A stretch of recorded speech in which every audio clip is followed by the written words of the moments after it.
Live from Tad Gormley Stadium, City Park in New Orleans. It is once again time for high school football in Louisiana, and we're pleased to be back with you here on Crescent City Sports. Tonight, we get it started with a non-district matchup as the Slidell Tigers make the trip across the lake to take on the Jesuit Blue Jays. Hi again, everybody. Lonnie Van Gilder, along with the coach, Wade Kaiser, here to bring you all of the action as we get set for another football season. This is season number 11 of high school football, bringing you all of the great pictures and action that we show you for the Crescent City sports team. Wade, it's good to have you back at our side here. Take us into what is going on with these two teams and these two coaches. We're anticipating it. In 10 minutes, these two teams are going to kick it off. What are the butterflies and other feelings like right now? Well, the butterflies are there. It's questions that need to be answered, right? And I came down on the field before the game, talked with both head coaches, and talking with Walter Scoble of Slidell. First thing he said, Wade, I wanted to line these guys up because this is going to be a great test for us. It's going to be like playing St. Paul's every year or Covington every year, somebody like that on their North Shore League, and they knew they had to line up somebody physical in the non-district, good football team in the non-district to answer some of the questions they have on personnel. Do they have the right personnel in the right places? Are their schemes correct? Are their protections correct? Everything down the line that they've been working on since the end of last season through spring training, a lot of that stuff will get answered tonight. And then on the other side of the field, talking with Jesuit Blue Jay coach Ryan Manali, coming off of his appearance last year in the state final game for Division I. The first thing he said was, these guys are going to test us tonight. You know why? Because we better be on our P's and Q's because we're going to have everything thrown at us, all the blitzes and different looks on defense, and this is going to get us ready for what we have to do going forward in the rest of the season, especially going to the Catholic League. So it's about answering questions tonight. It's not the butterflies. It's can they get the questions answered, especially when they go back and look at that film after tonight's ball game. You talked about Jesuit getting to the championship last year, losing a hard-fought game to Catholic High, 14-10 in the Division I final at Yeoman Stadium. How hard is it when you've had a team that has experienced success to put that aside and realize this is a brand new season and whatever happened a year ago means nothing when you take the field this evening? They started working on that the day after. I mean, literally. I mean, I know that coaching staff. I know those guys on the coaching staff. I know Ryan Manali's mind presence and what he was thinking about the next day after he went in and looked at the film and then he put it away and they went back to work. They got ready in their off-season program, had a great spring training, went through 10 days of good spring training, had a great preseason program this summer with all the scale passes and the work that they did. So that's been long gone from their minds. And in order to be successful in this league, some NFL coach said not for long, right? Remember that guy? Coach for the Atlanta Falcons. So that's the way it is as a head football coach. It's not for long. It's you're only as good as your last victory. You put it to rest, get ready for the next engagement coming up. Well, it'll be a warm one this evening. It's been nice to have a couple of days of no rain. Did you get your grass cut like I did? Had to sneak it in there while you had a moment's notice. Look, being retired now, my grass is the best looking grass in the neighborhood. Lawn of the year. It's lawn of the year. The Kaiser household. I have it on a 4-day schedule of cutting. So wow. You can ask my wife that nobody cuts my grass except me. There you go. Game time temperature here, 88 degrees. Winds out of the east-northeast, less than 5 miles an hour. Humidity 51%. It feels like 93. Right. It's going to feel a lot warmer on that Tad Gormley turf down there. I didn't break out a thermometer to see exactly what we were talking about field level, but you can figure until the sun gets down, you're probably talking triple-digit feel down there. Correct. A little drier with the humidity, but that heat has been soaking into those little pebbles in that artificial turf all day long, and you could feel it coming up through the thermometer of your shoes. Right, and it'll dip into the low to mid-80s by the time we are done this evening. So not a whole lot of relief, but still, once you get that sun setting, we're looking right at it right now here from the east side of Tad Gormley Stadium as the sun will set behind the home side shortly. As we get set for football, you've been through opening days plenty of times as a player, as an assistant coach, as a head coach. What do you short term, what are you thinking about out there in terms of what it is you want to do? Is it just getting that first play off maybe without any issues and just like going from there and keep everything between the lines and not worry about anything else? How simple are you trying to keep things to get things off on the right foot here this evening? Well, everything has been installed for this week one, right? They started the install, believe it or not, back in the summer, right? And then as they install, not only for week one, a lot of those installs are your basic things that need to go on for the whole season. So the installs are in. The game plan was put in last week for Slidell and possibly the week prior for Jesuit and Slidell, both working on each other. So what they want to see tonight is they want to see the execution. They want to, like I said, get some of those questions answered. And they want to see both sides, offensively, defensively, as well as their special team units, operate without penalties, without mistakes, without miscues, all of those things that you normally see on week one, like illegal procedure penalties. They want to do away with all that and see how clean they can play tonight. And then, of course, setting themselves up to move into week two. Walter Scoble and the Slidell Tigers take the field. Scoble was the interim head coach a year ago. Right. And got the permanent job. Larry Favre moved up into administration. He's now the principal at Slidell High, and a lot of schools and school districts have that policy that once you've moved into administration, that you have to step out of coaching. We've seen that plenty of times over in St. Charles Parish. An area you're familiar with, but getting the job here permanently. He's worked for Hank Tierney plenty of times, and we'll get a chance to see Hank tomorrow night. More on that later. The Jesuit Blue Jays in the white helmets and the blue tops take the field to the delight of the home fans over on the far side here as we view it at Tad Gormley Stadium. Well, Walter Scoble has a track record. He's a very experienced coach. He's really excels with his defensive schemes, coverages, and how he pairs them up and his pressures, those sort of things. He's been around. He's been a head football coach at Covington. He's been an assistant to a lot of really good head coaches. He is one of the premier coaches, I think, in the whole New Orleans area. Yeah, I mentioned Hank Tierney. Also Steve Robichaux, of course, Correct. he was a defensive coordinator at Destrehan. Correct. Coach Robichaux's last couple of years. I remember that great 5A final back in 2019 against Acadiana. They held Acadiana to 8 points that night, which was accomplishing something right there.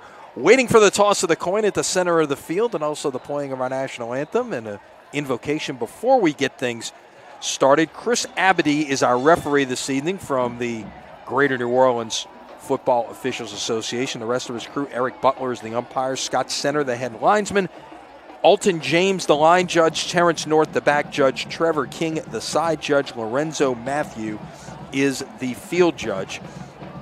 As we get set to open another high school football season.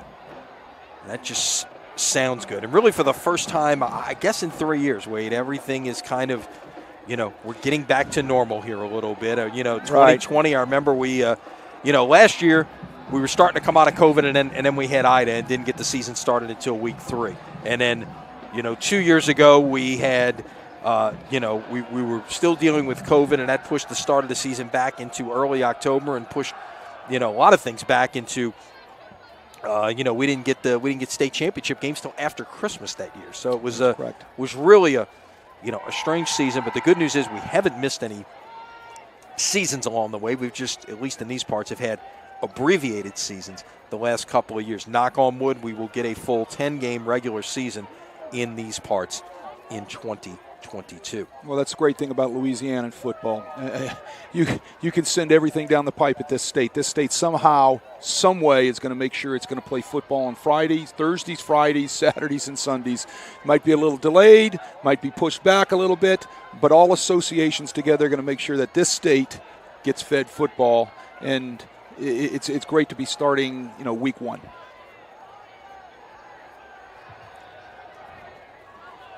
So the Jesuit color guard is in the end zone right now, and just waiting to see if we're going to have a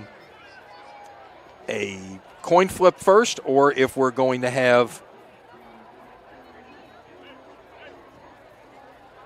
an anthem first.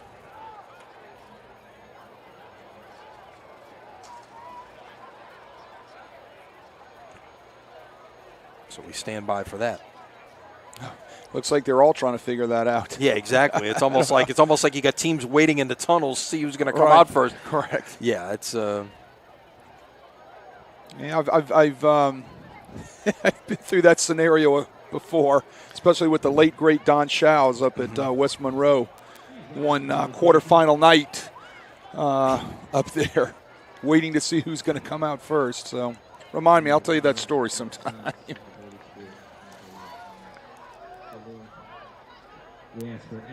And we pause for the invocation to be followed by our national anthem.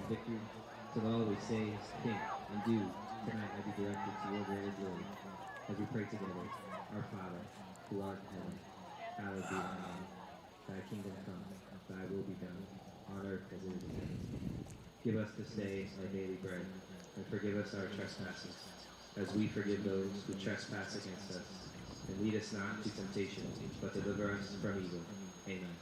In the name of the Father, and of the Son, and of the Holy Spirit. Amen. Please remain standing for the presentation of colors by the Jesuit High School Marine Corps Junior, ROTC, under the direction of Cadet Captain Joshua Batista, followed by the playing of the national anthem by the Jesuit Blue Jay Marching Band under the direction of Mr. Joe Kaluta and Mr. Jason Giacomo.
Our national anthem from Tad Gormley Stadium on the opening Thursday night of this 2022 high school football season in Louisiana.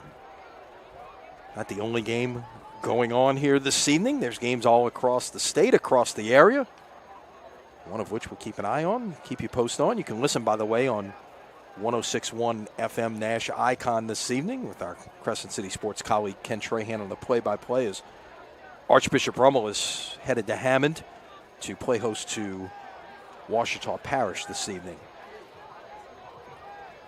So now we'll get the captains at the center of the field. Toss of the coin.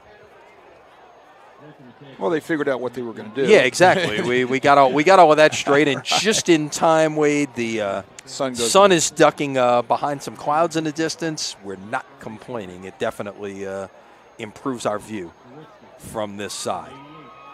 You know, there's always something about September. You know, when it hits that Labor Day time, it's football season, and everybody's anxiously waiting, you know, and here it is. It's high school football time, and it's going to be a great high school football season. There's still a lot of drama out there with the LHSA, which we'll talk about later. You know, there's a lot of things that haven't been left unanswered, and I just know that those guys down there in that field are happy to play. They've been waiting to play since the end of the season last year. Jesuit won the toss and is going to take the football to begin the game. Slidell will be going kicking left to right. Jesuit will operate on offense to start going right to left. So we'll get a chance to look at the Blue Jay offense to get things started, which has a bit of a different look. You've got Bo Perez, the 6'4", 180-pound junior at quarterback, replacing the all-everything Jack LaRiviere from a year ago, who was a great quarterback and did a lot for this team and played a big role in leading them to that state championship appearance. Then after not even dabbling in track and field, decided to pick up the javelin after football season was over, and only ranked number 2 in the nation in the javelin on a high school front. So he's actually at LSU on a track scholarship after all of that. Well, there you go. I mean, we've always said, since we've been covering him for the past couple of years, what an outstanding athlete he is. And when you're athletic like that, you're going to pick up a javelin, you're going to throw it over 200 feet, and you're going to get that track scholarship. All right, so here we go.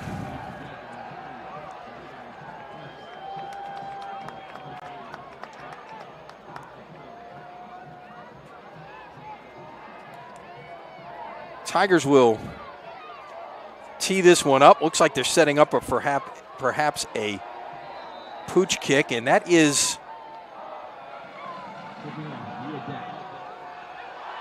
a short kick that is fielded up around the 45-yard line. Almost acted like an onside kick, even though it went in the air. So Jesuit's going to start with outstanding field position here. Hollis McDaniel comes up with that. The good tight end was right there on the spot to be able to field that ball, and it wasn't that high where he had to get his hand up. And we'll get into it more, but the Slidell kicker tonight is Mia Decker. And yes, that is a girl kicker, and there's more than one of them on the North Shore. Well, there you go. So good for her. We'll talk about that more as the evening goes along. So here we go with the Jays on offense. And they will get it underway with Patrick Berrigan on the handoff here on first down. Inside zone, we're going to see a lot of that. We'll also see different tempos tonight at the Jesuit Blue Jays, just like we saw last year. They go hurry up right off the bat. 2nd and 6, ball at the 49, and it's Berrigan once again. We'll get about 2. Watch for the pull off that zone read. That should be coming because nobody popped out to take Bo Perez, who's going to be the heir apparent to the quarterback position this year for the Jays. Big 6'4", 180-pound junior. 3rd and 4. Line to make is the 43-yard line in this opening series. First down and more, and that is Berrigan once again on the handoff out past the 40 to about the 37-yard line. You know, after last year, Jesuit had to do a little restructuring of their offensive line. They have a couple returning starters in, but they had to find a whole new right-hand side for their offensive line this year.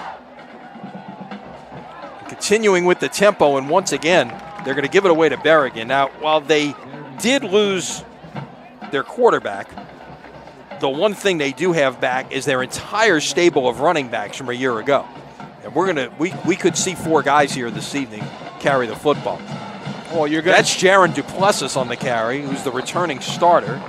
You're going to see that whole stable tonight, Lenny. He's going to use each and every one of them, especially when they go to their hurry-up tempos, their speed car tempos, NASCAR tempos, things of that nature. He's going to rotate those guys in like thoroughbreds. Yeah. 3rd down and 4 at the 31-yard line. Nowhere to go this time as the Slidell defensive front really bottles things up. Well, it only took about 4 plays, but Malta ran a little twist up front and got a little penetration by that big defensive line in the green and white. 4th and 5 is a situation maybe you're trying to draw them offside here. That's what I would do, but you got to remember they've got a field goal kicker that has been tried and tested last year in Corbello and has kicked over, or if I'm not mistaken, close to a 50-yard field goal in his career. This is an outstanding special teams unit for Jesuit. Corbello, the kicker, William Hudlow, the punter. Hudlow's a Tulane commitment. You can see both of these guys playing in college. They'll snap it. Pressure coming and nowhere to go, trying to get out of there, and all he could do is get back to the original line of scrimmage is Bo Perez, and the Tigers come up with a 4th down stop on the first possession of this game. Slidell brings blitz off the edge. It's Kendall Carter coming from his outside linebacker position. Big leader on the team. He was a first-team All-District player last year in that North Shore League. He came off the edge and applied the pressure immediately, made Bo Perez reset his feet, and then everything else just collapsed in on him. So now we get our first look at Slidell on offense here as they will take over at the 33-yard line. And look, this Slidell defense, you mentioned 8 returning starters a year ago. That's what Malter Scoble wants to hang his hat on this year. And they stepped up right there on that first possession. On first down, it's Luke Guidry. Pass is caught by Jahide Williams. That's their top returning receiver. And also one of their 3 returning starters on offense. Guidry and Williams, 2 of the 3 returning starters connecting on that first play. It'll be 2nd down and 3. Look for Slidell to test a young secondary, especially at the safety position, with a freshman starting back there, a Bo Matulowski. I think I said that right, 6 foot, 170-pound freshman. Up the middle, a first down run. And see who that was on the carry that time. I believe the quarterback might have kept it, yeah. The quarterback ISO. Quarterback ISO followed the second lead back through for the nice pickup for the first down right there. You know, getting back to that Jesuit secondary again, talking to the defensive coaches from Jesuit before the game, they're kind of have some questions back there because they're having to start a freshman who they didn't intend to. They had to move their other strong safety to linebacker. Nowhere to go this time, and Guidry is brought down for a sack. And that freshman you mentioned, Matulowski, was in on the stop that time. Matulowski comes flying up there, but the guy that makes the first contact, is 95, Patrick Rao, 5'11", 195-pound senior defensive end. You know, back to that freshman pack there, I talked to Dan Devon. Dan Devon, their secondary coach, said, Coach, look, he don't play like a freshman. Now, he might make some freshman mistakes, but he's going to play hard-nosed, and now they've walked him down in the box. Play action, passes behind the intended receiver. That was once again Jahide Williams, and good coverage that time. It'll be 3rd down and 11. I think he kind of rushed that ball a little bit out of his hands. He needed to, he had some time. He needed to let that thing set up a little bit more and try to get some separation from his receiver, from the defender, and maybe the ball could have been put on target right there. I think he rushed it a little bit too soon. Speaking about Luke Guidry, the fine quarterback from Slidell. Guidry on 3rd and 11, clearly a passing down right here. Getting 5 out in a route, scrambles, throws. It is over the head of his intended receiver, the running back, Travell Watts, and that was once again Matulowski in coverage. You wonder if that's just coincidence or maybe they're looking in his direction a little bit. Well, I think I'd look in his direction. I'd look up out there and see exactly who's playing, and if I'm going to test a freshman. Secret there, Jesuit brings an extra linebacker. They jump into their 3-man front, and they brought their Mike linebacker on a blitz, which was Lojudis. He applied the pressure right there to push Luke Guidry out of the pocket. Jace Larson on the return lets it roll, and it rolls all the way to the 11-yard line. So that is where Jesuit will take over after a 46-yard punt with 7:32 left in the first quarter. Tonight's coverage on Crescent City Sports brought to you by Ochsner Sports Medicine Institute. Get the same sports medicine care the pros receive with minimally invasive treatments and quicker recovery times. Visit ochsner.org/sportsmed to learn more or to schedule an appointment near you. Happy to have Ochsner back with us here throughout this 2022 football season.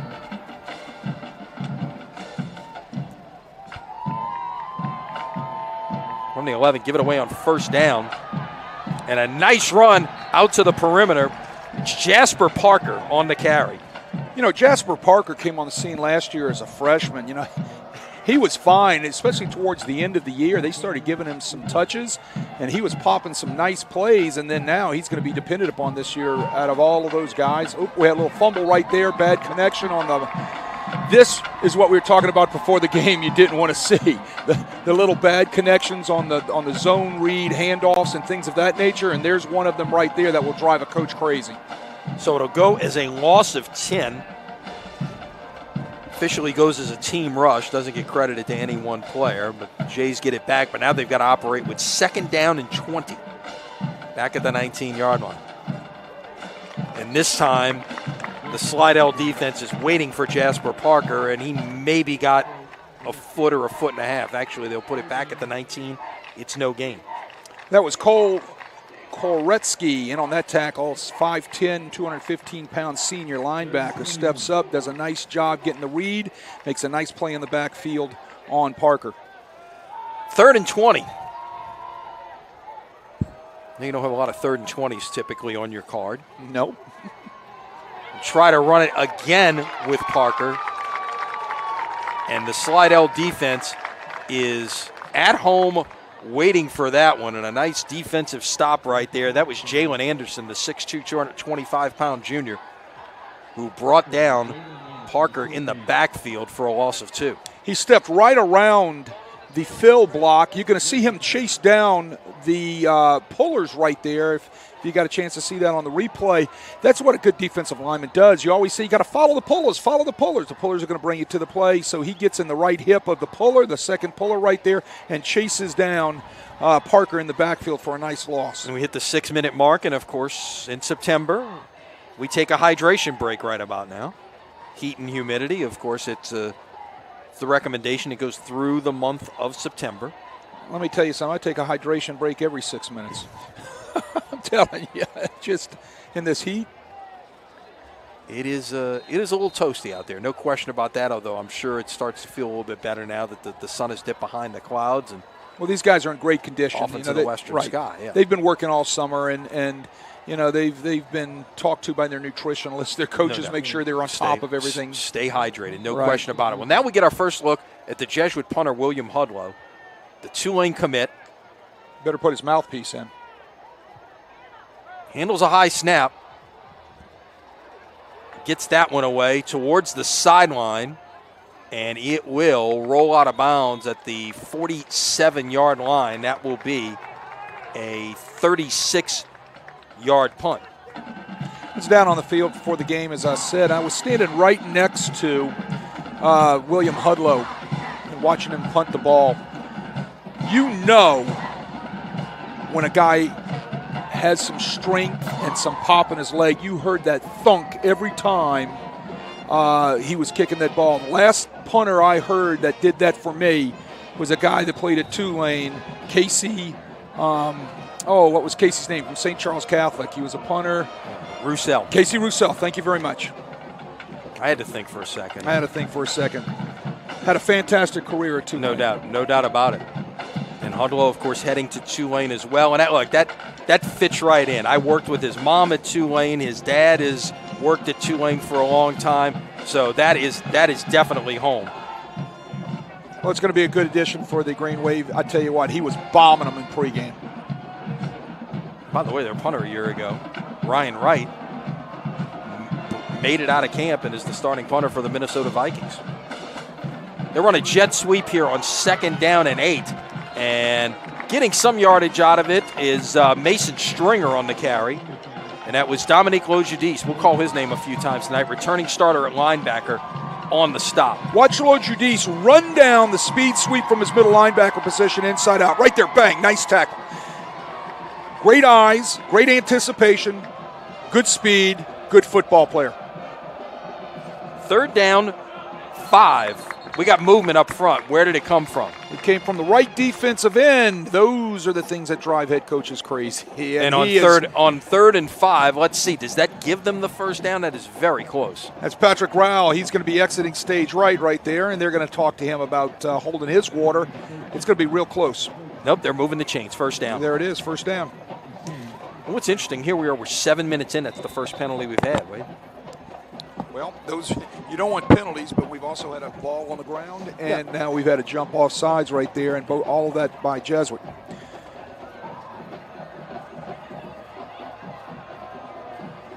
So from the 43 of Jesuit, play action on first down. Pass is caught and room to run.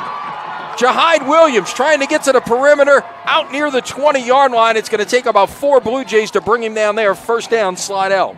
Jahide Williams runs a great dig route, in pattern, square in pattern, whatever you want to call it. He gets himself right under the safety coverage, and the ball's right on the money, delivered with great protection by that Slidell offensive line. Oh, we got a flag on the play. Looks like it's coming back.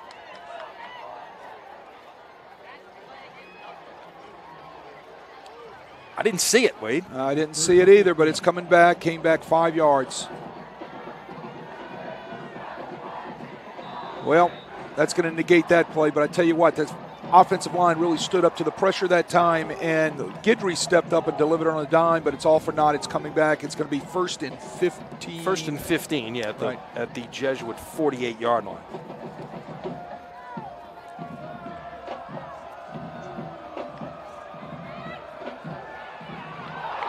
Ball's out. Still loose. I think Slidell got it back there, Wade, but this is going to be way back there. And back at the 37-yard line after Guidry took a shot right there. And well, he took a shot, Lenny, from Joshua Washington. You might know that name from basketball season. He's the starting postman for the Jesuit Blue Jays that had an injured knee this past year during basketball. They get him out for football, and they started teaching him some moves as a defensive end. Right there, he comes off the edge on a speed rush and gets the big hit on Luke Guidry. So now it's 2nd down and 30. And I know there's no 2nd and 30 plays on your call sheet. Nope, you try to get half of it back. That'll get about 4 with Travell Watts, the running back. More on Josh Washington later. I mean, that's a huge pickup, and I know he's a great basketball player for Chris Jennings and the Jesuit Blue Jay basketball team, but he is an outstanding athlete, and he might have also found his sport by playing 1 year at 6'5", 225 pounds, being a defensive end that's going to be able to put on more size. You see that more and more. Guys, as they change sports, suddenly realize, oh, wait, I've got a chance to do this. There's a screen pass on 3rd and 26 to the fullback Bates, and not much doing right there, about a yard on the completion.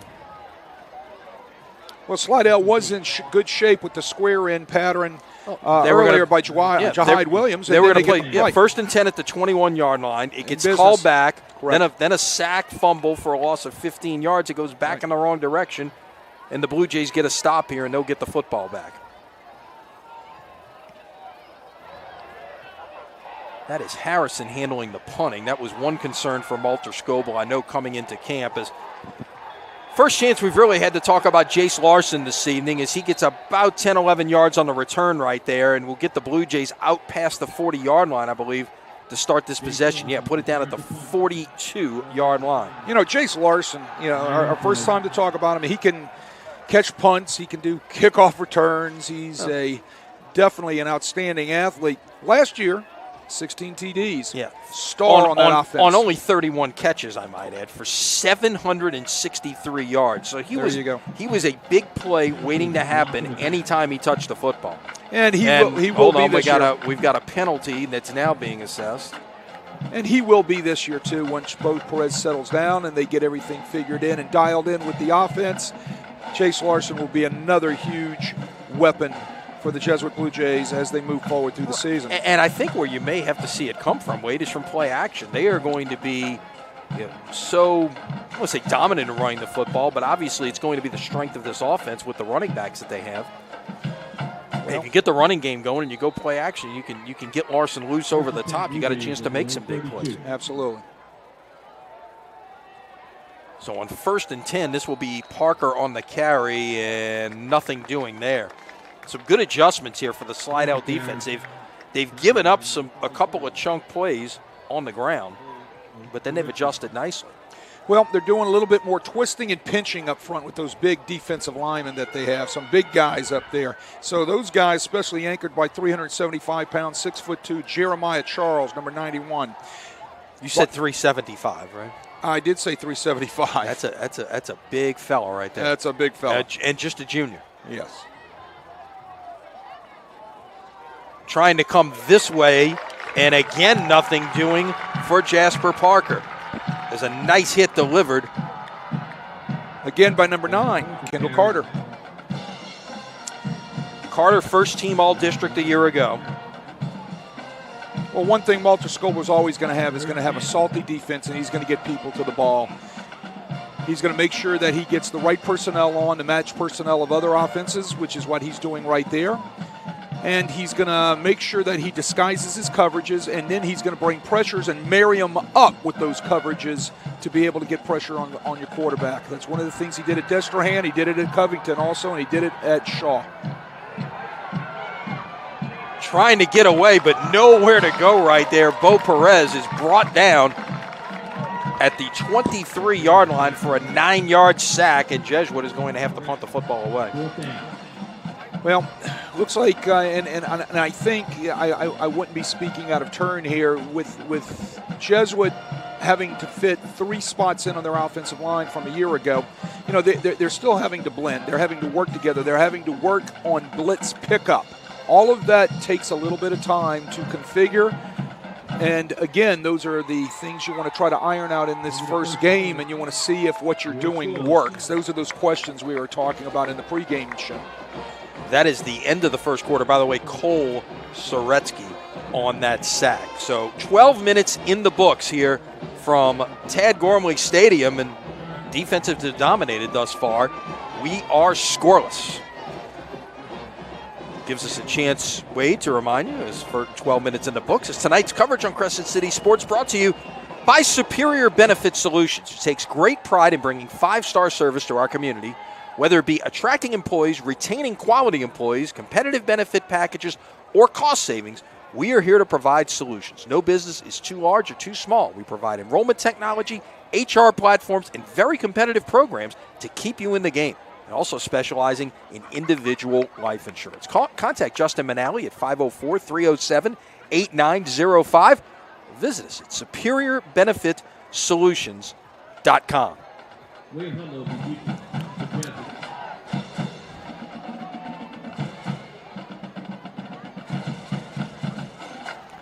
So we are set to get the second quarter underway. The team switch sides.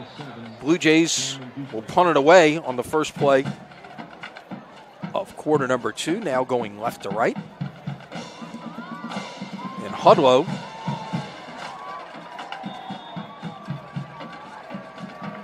I think we had kicked it out of bounds. Okay, out of bounds at the 48-yard line.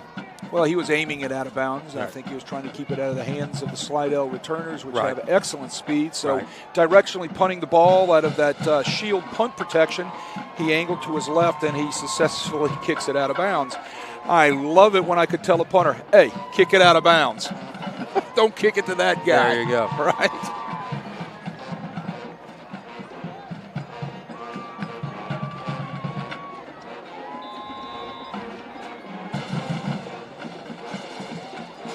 Meanwhile, in Hammond, we mentioned that game going on between Ouachita and Rummel at Strawberry Stadium tonight on the southeastern campus.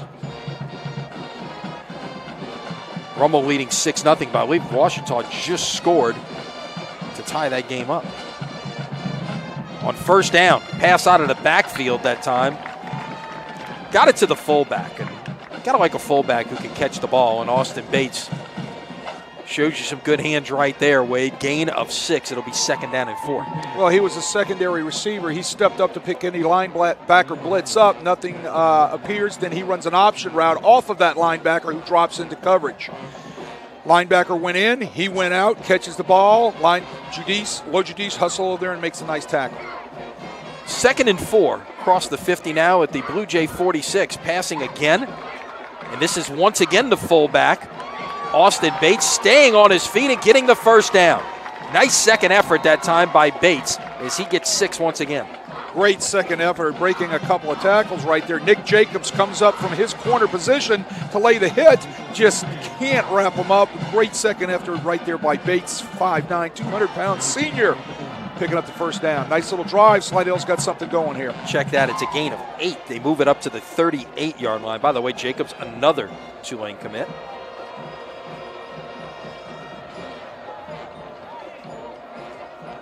Headed not far away from Carrollton and Banks down to Claiborne Avenue. Just got to take the Carrollton Avenue Stadium. bus. One transfer. This time on the ground, it's Travell Watts. Will get it out to about the 35-yard line, a gain of 3.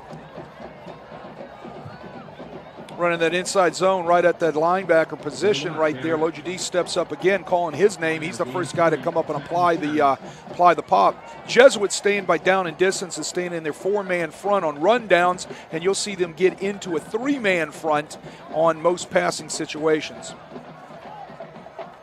Second down 7, ball at the 35-yard line. Check with me on the sideline. See more of that at every level of football now. Fake the like he was going to take the snap and then turned and looked. Play action, trying to hit Jahide Williams in the seam and just couldn't come up to it. There were a host of Blue Jay defenders there, although he still almost threaded the needle into Williams. Make it look like counter right there. He pulls the ball out and he throws the slant just a little off target, wasn't able to get to it. Very well covered by Jesuit that time. So now you're going to see Jesuit go into their nickel look here with 3 down defensive linemen.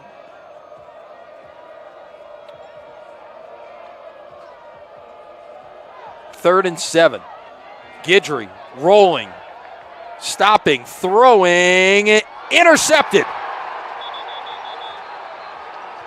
And that was Nick Jacobs making the outstanding play to pull that one in inside the 10-yard line and stop this Slidell possession. Bad decision right there by Luke Guidry. He gets scrambled out to his right, and he's being chased down to the sideline. He just throws it back across his body, the a la Brett Favre look in the NFC Championship game, and not good things happen when that takes place. You're going to get picked usually, and right there on the spot was Nick Jacobs for his first pick of the season.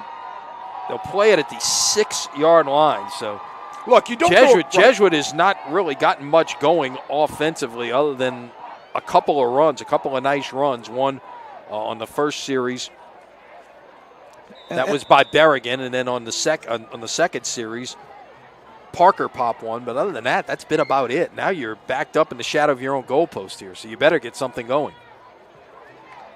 That was Duplessis on first down, and he might have gotten back to the line of scrimmage, and that's it. Look, they're just having a hard time moving that huge defensive line of white jerseys of Slidell. Those guys are plugging things up by our big man in the middle. 6'2", 375-pound Jeremiah Charles right there. Look, he's a load to move. Call it a loss of 1, actually. 2nd down and 11 at the 5. The ball touching the stripe.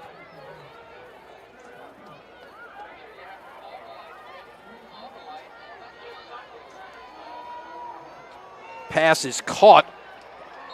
First down, I believe. Let's see. There they say he stepped out first. He stepped out before he could get to the marker, and that was Jason Thompson, the senior, another returning starter. Needed 11. He got 10. Nice little out route. Bo Perez puts it right on the money right there. Whistle before this one gets started. I believe Slidell may have called the timeout. Slidell's first timeout of the first half.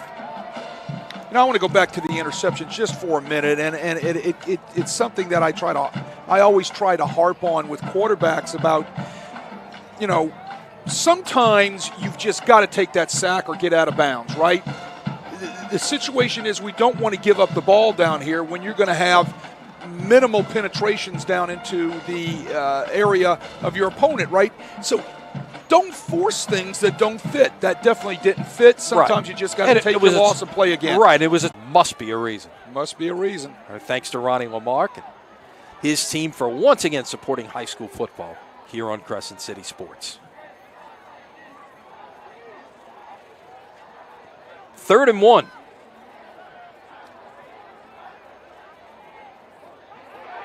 Stuffed in the backfield that time, and Looked like the penetration came off the edge right there, Wade. It did come off the edge by the outside linebacker. That was number 21, if I'm not mistaken. Jordan Miller, another returning starter, a senior.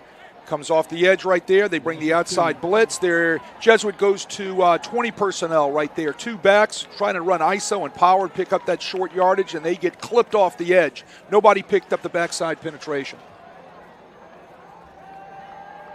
Forces another punt from Hudlow. And once again, it's Cameron Ducree. They tried to keep it away from deep. Ducree, a second-team All-District performer a year ago at DB.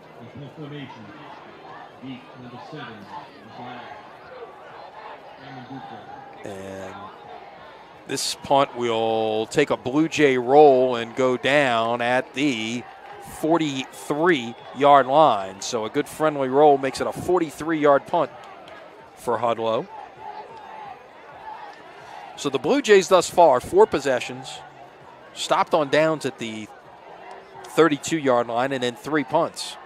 Slidell, 3 possessions, 2 punts, and an interception. So that's what we've seen thus far. Good old defensive struggle to get the season started. Well, yeah, and it's got 2 big prize fighters, right? They're also trying to feel each other out in the early rounds, but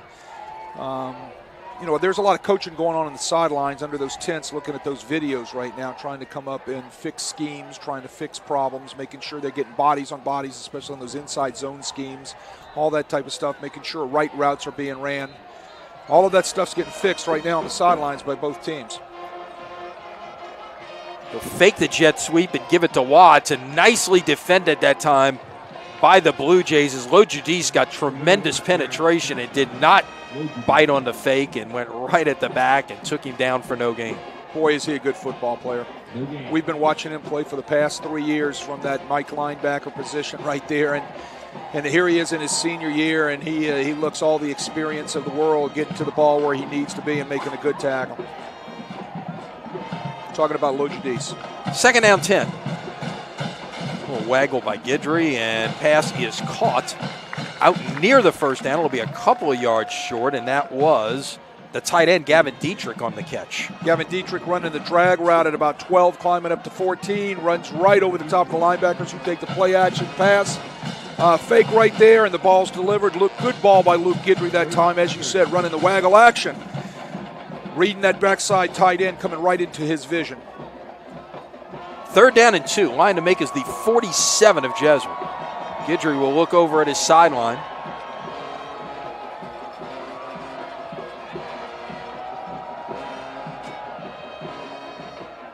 And he's going to keep it. 1st down, Slidell. 2nd time they've let the quarterback keep it. It's worked well both times. He keeps it. He follows his halfback right up into the offensive line, and he picks up the 1st down by about a half a length of his body. We got a Jesuit defensive lineman down. I don't know if it's a cramp. It looks like number 92, Hunter Ufneck. Hunter Ufneck. There you go. There's a name. If you were watching the first year of the Crescent City Sports Summer Prep League in baseball this year, we had a great championship game between Jesuit-based Retief Oil and the John Curtis-based River Ridge Patriots. Hunter Ufneck was the MVP of that championship series. Had 4 RBIs in the championship game, 2 RBIs in the semifinal win, and was outstanding. Outstanding baseball player, does a great job. Last year had a great junior season. Another of those returning starters on defense. There are 4 total for Ryan Manally's team. On 1st down, nice move and into the secondary, and another 1st down for Travell Watts. He may show a little shake and bake right there. Right, he made one cut, got himself vertical, then he cuts back against the grain as everything in the blue jerseys kind of over pursues. Great vision right there as he comes kind of hobbling off right there. I think he wants to come over and get a little Gatorade. But I tell you what, nice job by that Slidell offensive front right there, opening things up against that Blue Jay defensive line. It's Kendall Carter's checked in. He's listed as a linebacker. In fact, he's the first-team All-District linebacker. Right. But he's in the game in the backfield, so you'll see that once in a while. And now it gets to 6 minutes and the hydration break, and that might be a good thing right there for Malter Scoble to get his starter back in the game. So 18 minutes in, Wade, like you talk about it like a prize fight, especially early on. It's, you can think of the season like a prize fight as well. This is round one, and you kind of feeling things out, not just the other team but yourself, and seeing what you do well. Like you had a scrimmage, you had a jamboree. I get all of that, but this is different. This is different. It's Friday Night Lights. Everything's on. Everything counts for those PowerPoints now. Everything builds from 1 week to the next week to the next week to the next week. So, again, you're trying to make sure you are seeing if the things that you've installed is working. You're trying to make sure you're getting questions answered. You're coaching your tail off on the sidelines, making sure you're coaching kids up to do the right things. And then there'll be a lot of evaluation done over the weekend off of that film.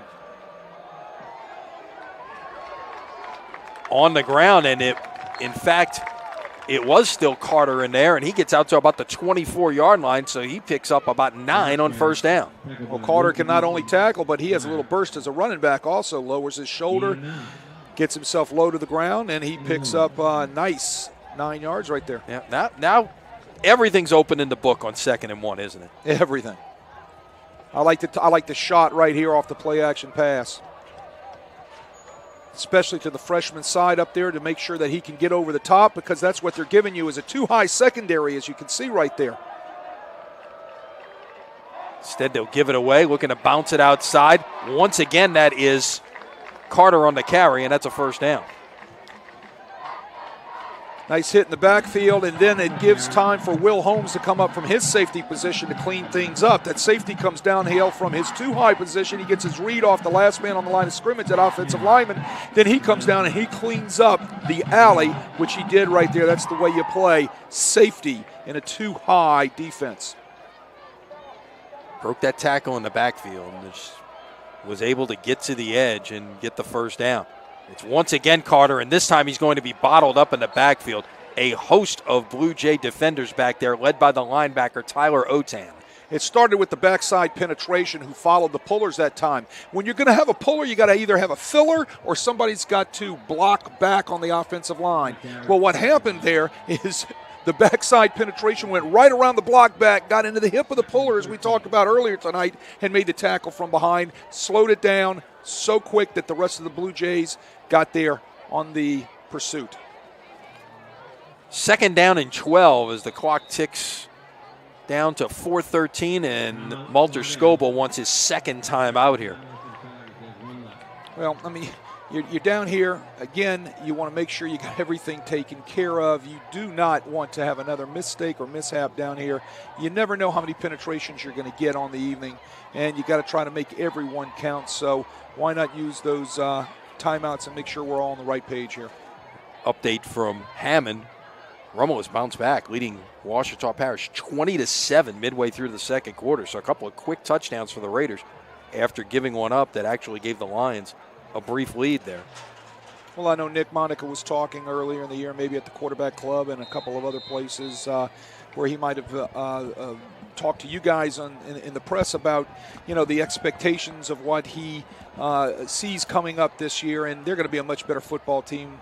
Last year they were plagued with injuries and other things, and hopefully this year they can stay away from those injuries. They've already had one to a really good running back this year. Yeah, but saw it at the scrimmage against Ponchatoula, and it was really unfortunate. His 2nd straight ACL. That's really unfortunate. But he's got some kids that can step in for and do the job. Guidry looking to avoid the pressure. He can't get away, and that is a sack back at about the 32, 33-yard line, and it was Patrick Rowell, the senior defensive lineman, got the penetration that time and brought down Guidry. Patrick Rowell was there. Also Braden Helm, 5'11", 90 pounds senior, who, little undersized, but plays with great technique in there on that defensive end position for the Blue Jays. So it's going to be 3rd and 19 back at the 31-yard line. Again, put in a 3rd and long situation. Can't live by that all night. Got to believe this is 4-down territory, Wade. Absolutely. Try to get some of it here. Instead, It should have been intercepted, but instead the defensive back, Sean Mayer, could not make the play right there. I believe that's 10. 18. Check that. Will Holmes. Will Holmes is going to want that 18, one back. not 10. Yeah, Holmes is one of the DBs. Will Holmes is going to be. I think that number kind of got crumpled up in the jersey there. It looked like a 0 instead of an 8.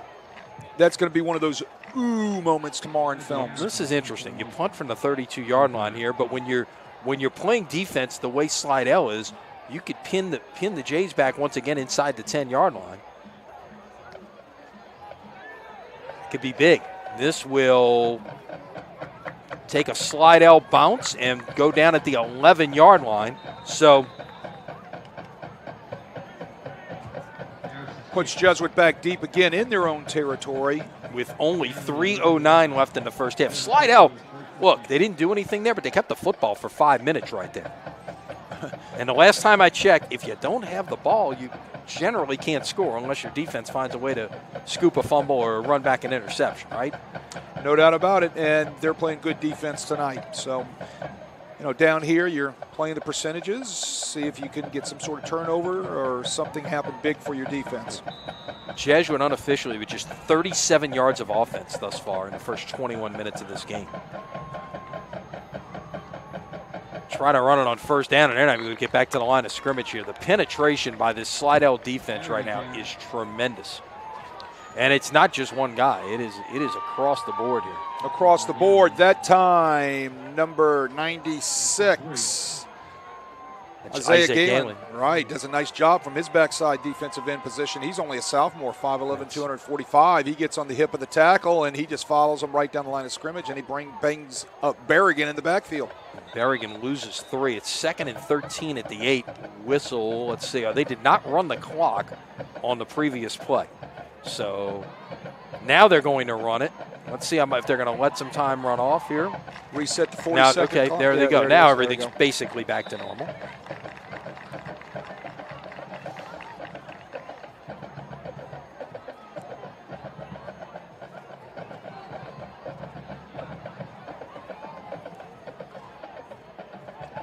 And I would imagine, Jesuit came out with that tempo, but right now you want to just slow things down. Backed up in your own end, if you can't get a first down here, you want to leave as much time on the clock or as little time on the clock as possible for Slidell to try to do anything. No mistakes. And some positive yardage that time for Berrigan, which is not something we've been able to say a lot of. He'll get back to the original line of scrimmage, a gain of 3. 21, Jordan Miller steps in there that time for Slidell and makes a nice hit. Very impressed with this Slidell front 7, front 8. Sometimes bringing a 9th man down into the box. These guys, are fitting well. They're getting off of blocks, and they're physical at the point of attack.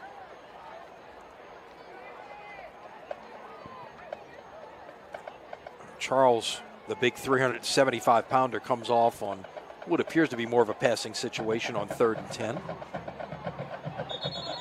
Whistles. Timeout Jesuit, I believe. Yes, timeout Jesuit, so they have 2 remaining. Slidell has 1.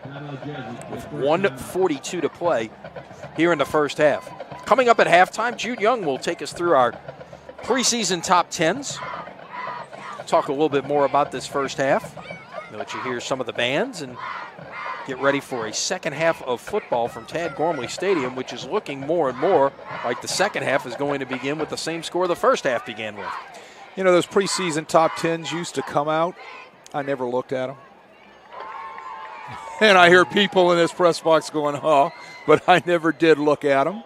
Now, people around me looked at them and they would tell me stuff, sure. But I never did look at them. Yeah, we'll tell you this. If you haven't seen the Crescent City Sports preseason top 10s, of course, they're online at CrescentCitySports.com. But Jesuit preseason number 9 in what is a very deep Catholic league. Of course, we'll get into that. We haven't touched on it yet, but of course, Shaw out, Carr in. Yeah. That is a huge change in dynamic to this league. And it's a solid top 10. On 3rd and 10. Oh, that is thrown, and it is intercepted. Trying to get it to Larson on the outside and intercepted. That was Austin Buell, the sophomore defensive back, who made a sliding catch, and Slidell's going to be in business in the red zone.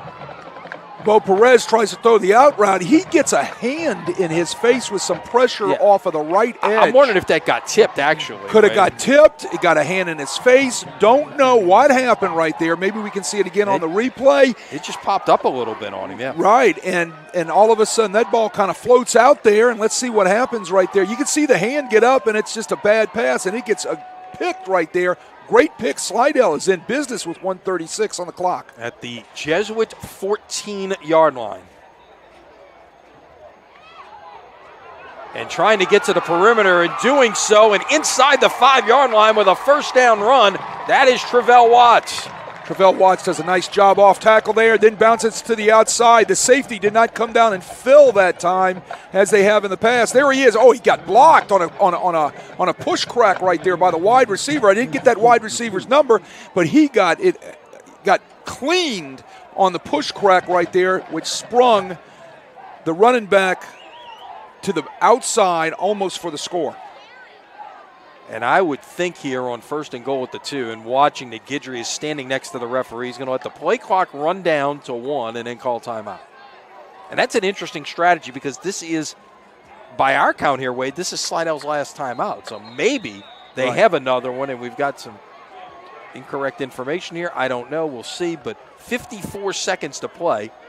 And I guess you want to talk about what it is. And, again, you can, get to a jumbo package here. And it looks like they're going to. And then the first guy I see run out there is Jeremiah Charles. You want to go jumbo?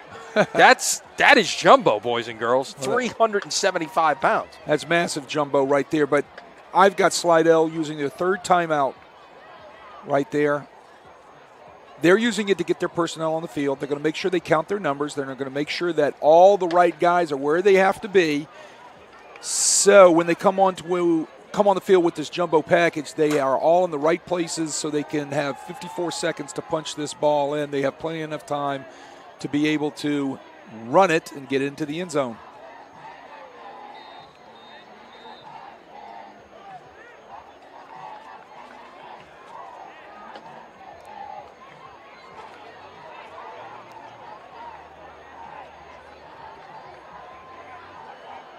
Yes, that is a well beefed up offensive line right there by Slidell. That is huge. In a full house backfield. And you know what that is? That's the old Notre Dame box right there. Charles lined up. That's a high snap. Nice job to be able to handle it. That could have been disastrous. And Guidry takes it and gets inside the 1-yard line. You did recognize that formation, right? That's going way back. That's way back. Notre Dame box. They run quarterback ISO with 3 lead blockers right there. It was almost disastrous. The ball's up in the air, and you saw Luke Guidry get up in the air and make the catch. And Guidry trying to go that way again is stood up. Did he get across? They're signaling touchdown. It is. They come back with the exact same play. They get the block. He falls over by the length of his body, breaks the plane for 6 points.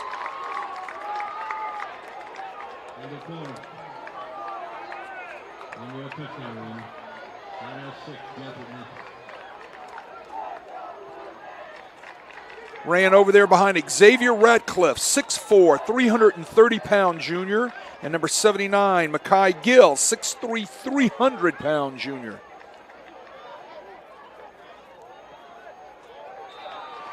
Kick is good. And as we mentioned, that is Mia Decker on the point after try there.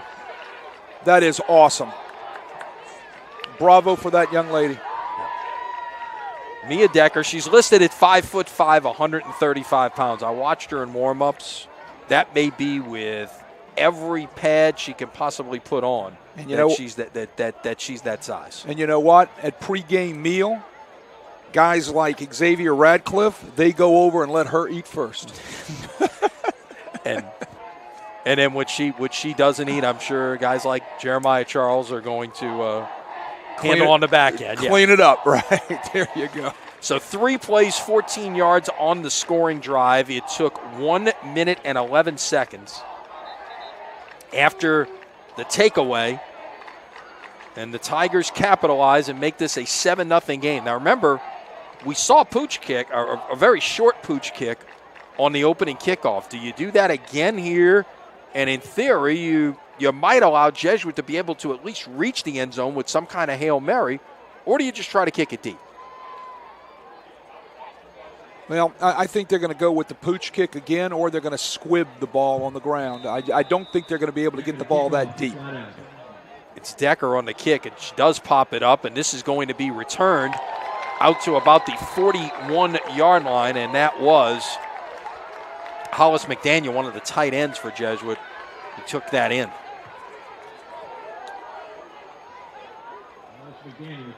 So 21 seconds on the clock, and Jesuit will play it at the 41-yard line. Do you take a shot at the end zone here, or do you just lick your wounds and go make some adjustments at halftime? I like where the ball positioning is. I go ahead and take a shot. This is also where Bo Perez has to learn, right? And it's he's got to learn that young offensive line with the replacements they've got to protect. This is also part of the learning curve. I'll let him go ahead and take that shot. Absolutely. Late score by Washita in the first half. They're just about to halftime, and Hammond Rummel leading Washita 20-14.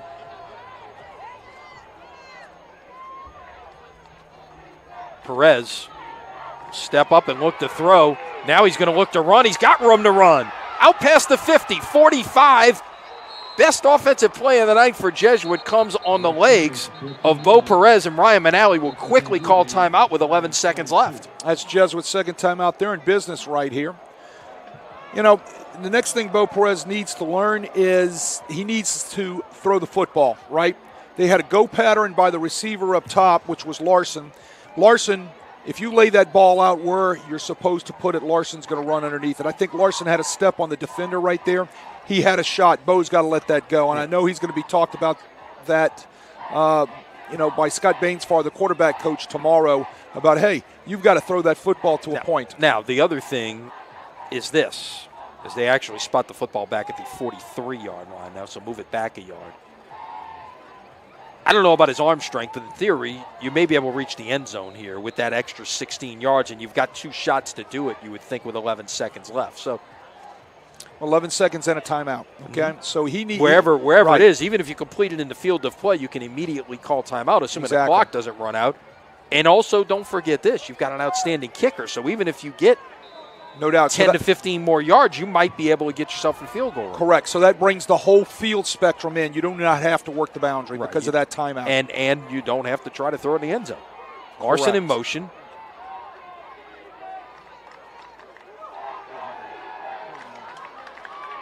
Letting it fly. Oh, he had Larson down the middle of the field. I don't know if he would have made it to the end zone because there were 5 Slidell defenders dropped back there, but he just overshot him.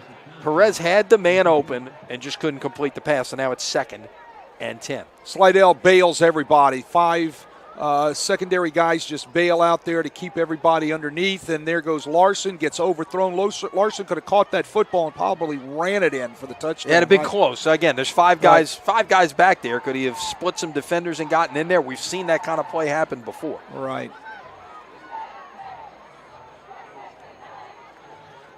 So they'll line up with 4 wide receivers once again. Larson is in the slot to the top of your screen. You want to come away with points here. Let's make something positive and kick that field goal. Throwing, caught, and stepping out of bounds. They're saying no time on the clock. That's not a reviewable situation, is it, Wade? No. Larson got out of bounds at the 28-yard line. They're lining up. Let's see here. Wait a minute. They're saying there's 1 second on the clock. Oh, my goodness. 1 second on the clock, says our white hat. Yeah, well, I'd be upset if I was Malter Scoble, too. Gain of 15, and now they can line up for a 45-yard field goal try. I mean, in the dome, you're going to be able to go under a hood, right? And college as well. Right. Yeah, Saturday and Sunday you can do it. You're not getting that here. Not on Friday. At least until we get to the championship games, then you can do it. So here's Corbello from 45. Kick is on the way. It is good as time expires.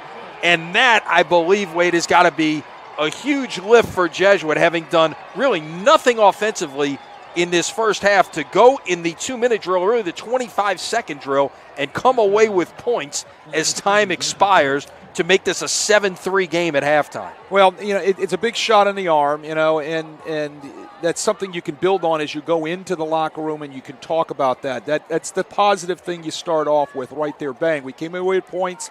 Nice job. Now let's talk about the things that we have to correct, right? First thing they've got to do, and we'll talk about it, is try to get some movement up front on that front seven of Slidell.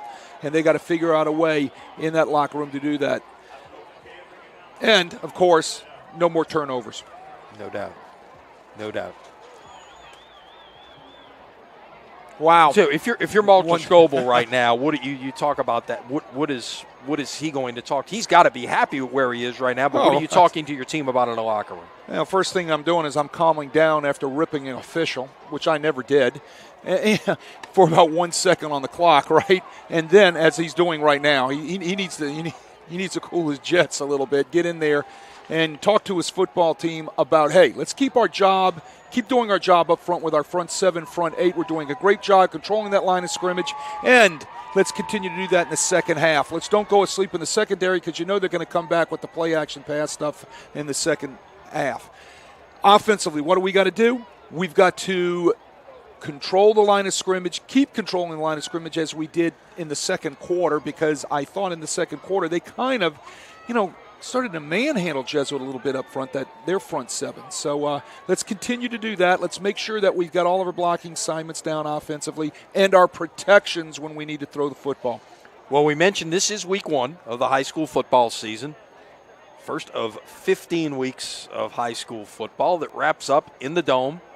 We will find out how exactly we get to the Dome. I think we'll know a little more next week after appeals are heard from, the LHSA. There's about, the number I've heard is anywhere between 80 and 100 schools that are involved in appeals, either individually or by their school districts, that are appealing whether they are select or non-select. And once we establish what is going to be select and non-select, at least for the fall, then we should be able to establish some uniform brackets out there, and we'll see how that all plays out. Those hearings take place next week in Baton Rouge in front of the LHSA Executive Committee. So that will shape up. We'll know more about how the postseason is going to look shortly after those are completed. Can I say we hope? We do hope. No. Well, you got to get it. Look, we got to get a decision. You can't wait forever. And look, nothing is changing the structure of the regular season. The districts are what they are. The PowerPoints are what they are. All of that is changed. None of that is changing. It's just a matter of how you're going to set up these brackets based on who is select, who is non-select, how many teams are going to be in each division and class, how many teams are going to, go into the playoff bracket. There's been talk of 24-team brackets this year, which is something other than maybe Class 1A we've really not seen much of, but that would give the top 8 teams buys.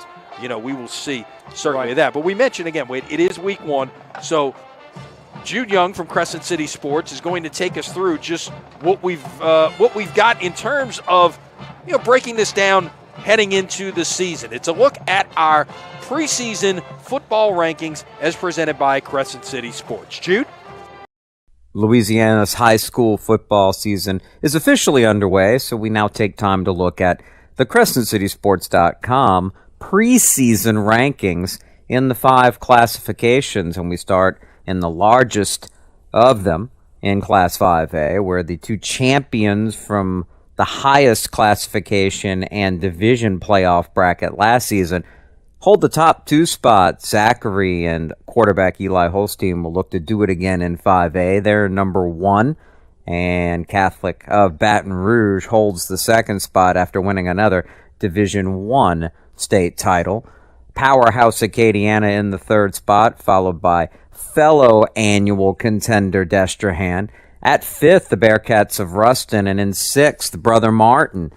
The number 7 spot is reserved for a newcomer that's moving up in class. Edna Carr, after their dominance in Class 4A, will try to make a state title run for the first time in 5A as a member of the Catholic League District in New Orleans.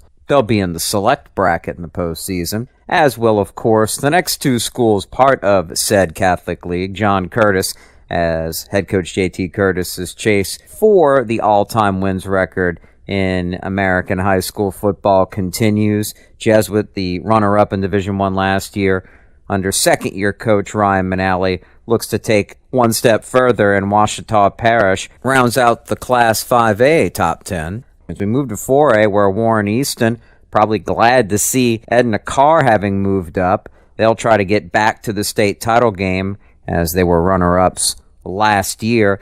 Lafayette Christian making a big jump up, and certainly a title contender now in Class 4A as they sit second behind the Eagles. Defending 4A champion Westgate comes in at the number 3 spot. In fourth, another powerhouse, Neville, and St. Thomas More. We'll look at life after Walker Howard, the quarterback now at LSU, but the Cougars still awfully good. They sit fifth. De La Salle in the number 6 spot. Lutcher, who's bounced up and down from 3A and 4A, starts in the 7th spot. Booker T. Washington, a program that's growing under Wayne Reese Jr., gets an early ranking to go into their campaign.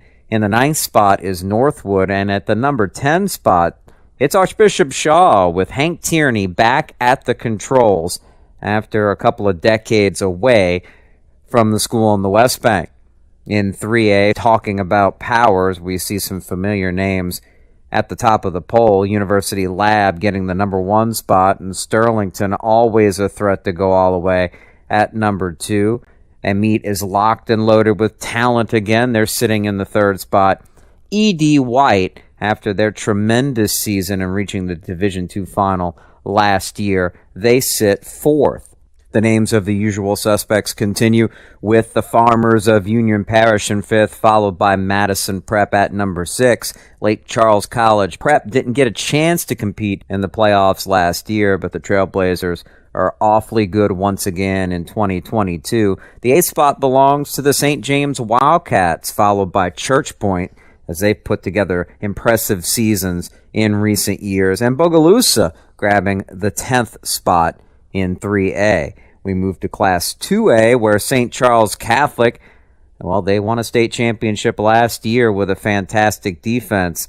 It's a tough act to follow, but the Comets of Wayne Stein will try to do so. Manny, always a factor, year in and year out. They're number 2. And it's the senior season for Arch Manning at Isidore Newman. The Greenies, looking for that elusive first state title, are ranked number 3, a school that has a few state titles under their belts. Of course, the Pios of Notre Dame, they sit 4th. Same can be said for high-flying Calvary Baptist. They sit at the number 5 position. Number 6 spot, Oak Grove, another consistently strong program over decades and decades. The Dunham School is 7th, followed by Laurville in 8th. Episcopal is in the 9th spot. And General Trask and Coach Toriano Wells, what a tremendous job he's done in turning that program around. The Panthers sit in the number 10 position.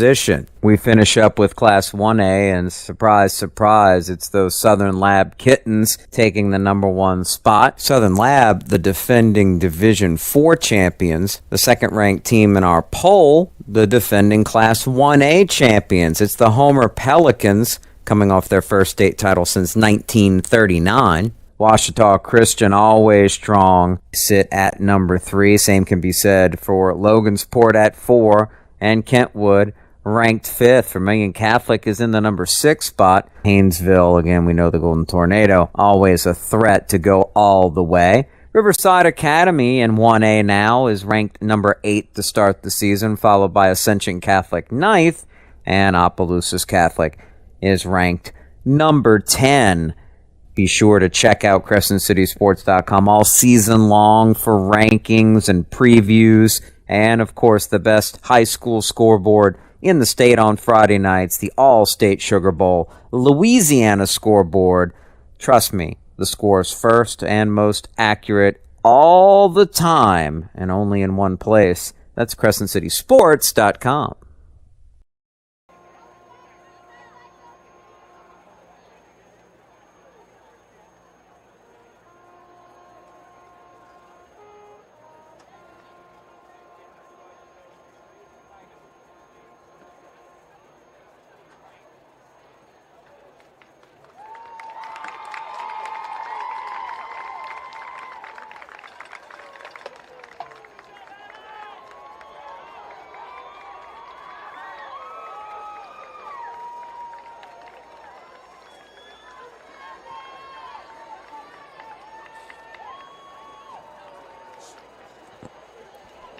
Slidell band leaving the field. Jesuit band will get set to take the field. We'll hear from them for a bit, and then when we come back from that, we will talk about halftime stats, and we've got a better look at that last play from scrimmage of the first half that we can show you that will indeed show that the officials were right. Well, there you go. Yeah, and and I will say this, and when we see it, those guys do a tremendous job, and, there were a lot of times I was wrong and they were right, and I'll say that because those guys work their tail off every week. Now let's listen in to the Jesuit High School marching band along with the Jayettes. The Jayettes are led by senior dance captain Sarah Coaches. Tonight, the band will perform a selection from their 2022 field show commemorating the 175th year of the founding of Jesuit High School. We now invite you to sit back, relax, and enjoy the show.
The performance will conclude with the hit song Paralyzer by Finger 11, featuring the dance moves of the JS.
Let's hear it for your 2022-2023 Jesuit High School Blue Jay Marching Band and JS Dance Team. The band is instructed by Band Director Mr. Joe Kaluta and Associate Band Director Mr. Jason Giacconi. The Jets are coached by Miss Chloe Crosby and Miss McKay Hollins and moderated by Miss Susan DeBois. All right, back with you at halftime. Lenny Van Gilder, Wade Kaiser, about 5 or 6 minutes away from the start of the second half here. You look at the halftime stats, and they really don't say much other than the fact that two defenses played pretty well here, Wade. I mean, it was 61 yards to 56. You know, the one Jesuit turnover obviously set the stage for 7 points that Slidell put on the board. Right, the one Slidell turnover turned into nothing for Jesuit, but it's an even football game by all accounts, although, keep this in mind, is that Jesuit gained 31 yards and 21 seconds on that last possession of the half, and they've got a total of 56. That gives you an idea. They had 25 yards of offense with 25 seconds left in the first half until they ran the 2-minute drill and got something going. Right. Well, you got to credit that Slidell front 7, front 8. Those guys are doing a great job in there, getting off of blocks, squeezing things down, to the point where there's not a lot of room for that inside zone and that counter and that power Jesuit running game in there. And so what that's going to have to take place is, I'm sure they talked about it at halftime, is they're going to have to come off and do some play action pass stuff. They've got to get Bo Perez going a little bit and get the ball into the hands of his fine wide receivers, Larson and Thompson, and his fine tight end, Hollis McDaniel. So look for that in the second half. How much would happen, although obviously you operate under different defenses, under different, a lot of things there in the last 25 seconds. How much can you use what happened there and turn that into offensive success in the second half? Well, mentally wise, it pumps up your offensive line because they protected. They didn't get any pressure on Perez, and it's going to pump up your quarterback because your quarterback knows that we moved the ball and had some success. He hit a nice pass right there. They left 1 second left on the clock, and you're got to be able to get 3 points out of it. So mentally, it gives you that boost going into the second half. They talked right now, and I'm telling you right now in that huddle, Ryman Alley's talking about a 3-and-out. 3-and-out right here. Set the tempo for the second half with our defense right now on this possession. Slidell gets the ball. Let's make sure then we get our offense on the field with good field position after that 3-and-out and score some points. You know, what is Slidell talking about? Hey, we need to set our own tempo. Let's move the chains a couple times here offensively. Let's get that ball back down into their end of the end zone, and let's come away with a nice drive and put it in the end zone. We talked about that last play of the first half where the clock had gone to 0. The officials put 1 second on the clock. Here's another look at the play, and you could see right there before 0. We'll back it up a little bit there and let you look at it in real time, just like we're toggling the thing. Nice catch, feed in, and 2, 1, and he great steps call. out. Great Steps call. out with 1 second left. A good job by the officials. Look, there's no replay, but they got it right. They didn't need to go under the hood. They saw that there was 1 second left. You know, these guys, they work all summer going to clinics. They work doing things, working as units in their officiating groups to make sure that they've got all the rule changes down and they're in the right place. And they were in the right place right there. I was just looking at the replay. Everybody saw it. They had great placement, great eyes on the ball. Credit the officials for coming up with the right call right there with that 1 second on the clock. Hard-working group of guys. And look, you know, a lot of those guys caught my wrath, but I always had respect for these guys because I knew the job that they did. And you know what? We don't play this game without those guys. No doubt about it. And whoever made the call not to put 3 more minutes on the clock, kudos to you. They've put 12 minutes on the clock as both teams are back on the sidelines and we're ready to play.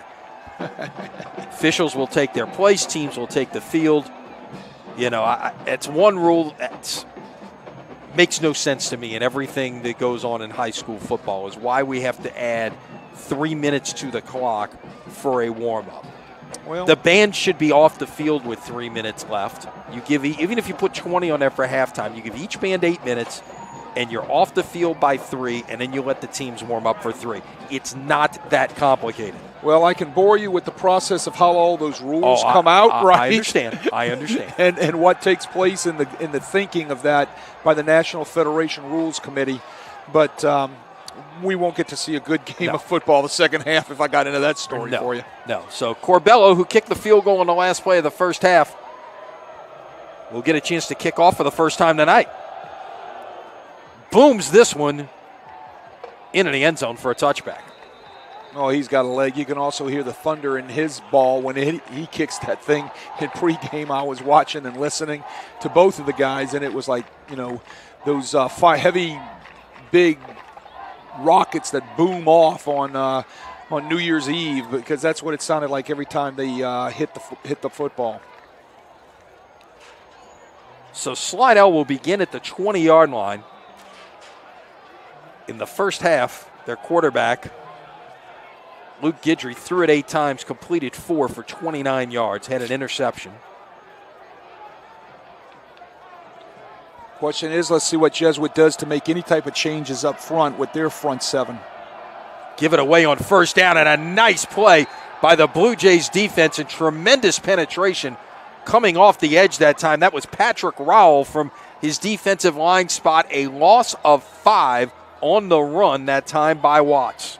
First thing they did, I can see the change right there. They slanted their front to the strength of the Slidell offense that time. So a little stunt, little maneuver up front, and Rowell just outquicks the backside offensive lineman to make a nice play for a loss.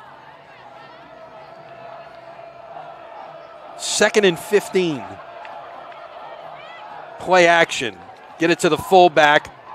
Popped a couple of nice plays in the first half out of the backfield, but this time gets nothing. It's well defended by a slew of blue jerseys. Slew of blue jerseys led by Wyatt Meyer, getting right there, 5'8", 165-pound sophomore linebacker, coming off the edge right there on the screen or the little flat route right there and making a nice tackle.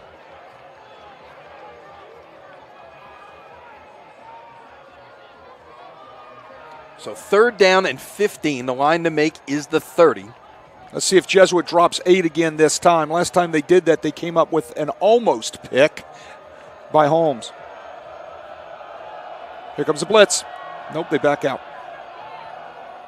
Dump it off short and incomplete. It was thrown in the direction of the junior wide receiver, Jordan Blockson. First time we've called his name tonight. And a 3 and out for this Jesuit defense to start the second half, and that's exactly what the doctor ordered, Wade, if you're Ryan Manali and company. And that's what I said he was talking to them about as he was giving them their final instructions coming on the field for the second half. Let's get the 3 and out, set up good field position, and stick it in the end zone. punt is away. Larson will take it at the Slidell 45. Look to get to the perimeter on the far side. He's got it to the 35. Out to the 30, out to the 27, maybe the 26-yard line. And the Blue Jays are going to start with outstanding field position on their first offensive possession of the third quarter. Larson sees room to his left right there. A nice wall of blockers develop as he starts sprinting for his boundary. Look at all that green out there. Slidell a little bit out of their lanes. All the white jerseys caught inside right there. Blue jerseys right there kind of shielding them off. Larson gets a nice return and sets up great field position for the Blue Jays.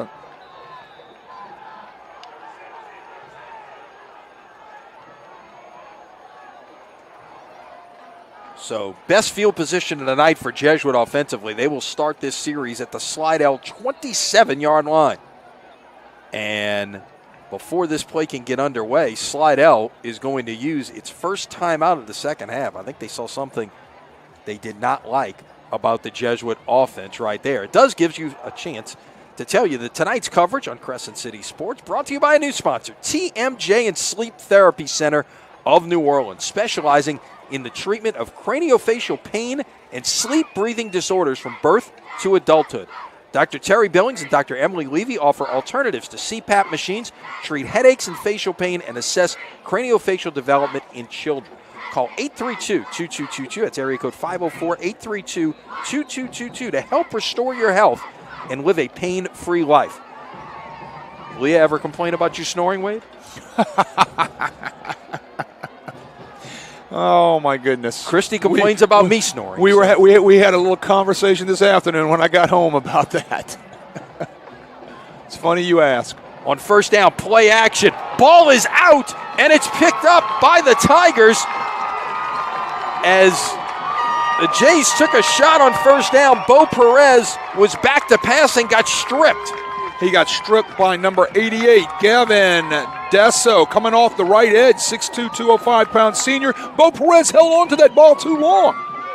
He double pumped that thing. He needed to get rid of that ball sooner, had the protection. It was finally breaking down on him because his clock was going off in his head. He's still holding the ball. It's actually on the strip. It's 21 Jordan Miller coming from his outside linebacker position who got it, and the Tigers will get it back at the 38-yard line with 10-12 to play. Quarterback keeper on first down. It looked like a busted exchange right there, and making chicken salad out of it is Luke Guidry. He gets 8.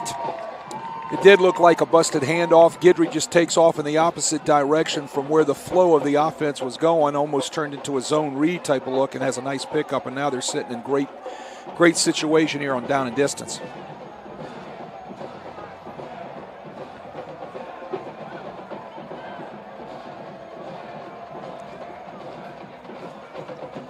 So at the 46, second and short here, just 2 to go.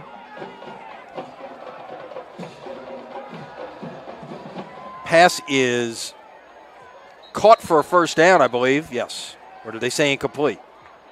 It was intended for Jahide Williams, and it's third down. It was right. It was in the dirt. It was in the dirt. Defending out there was number 23, Foley. It's Nick Foley, a name we've Foley. Heard so many times Tulane over lore. the years at Jesuit and at Tulane for that matter. He is the son of Richie Foley, who I had the great pleasure to play high school football with, and he is the nephew of all the Foleys that played at Tulane and the Denver Broncos. We'll go the jet sweep coming this way. It's nicely defended, but I think Mason Stringer got the first down. Needed 2, got about 2.5. Maybe they'll give him 3. Put it down at the 49-yard line, first down. Yeah, the Foley family was a Jesuit family. Of course, if I'm not mistaken, Steve, Mike, and Al that played at Tulane. Steve went on to a great career with the Denver Broncos, and then I had the fortune in the 70s to play with Richie Foley, who was an outstanding quarterback and defensive back who went on to play at Southeastern. And this is Richie Foley's son out there at corner, number 23, Nick Foley. On first down. A little RPO that time, it appeared, Wade, and trying to get it on the perimeter that time to Mason Stringer, and it's well defended by Jesuit, and it's going to be a completion, but for a loss of a yard. And well defended by Nick Foley. And he comes up and makes the tackle right there off the RPO and shed the block and comes up from his corner position and makes a nice play right there. Nick Foley, one of those returning starters from last year. He's a senior, 6 foot, 185 pounds, bringing some experience to that corner position. So 2nd down and 11. Playing the Slidell 48-yard line. The line to make is the Jesuit 41.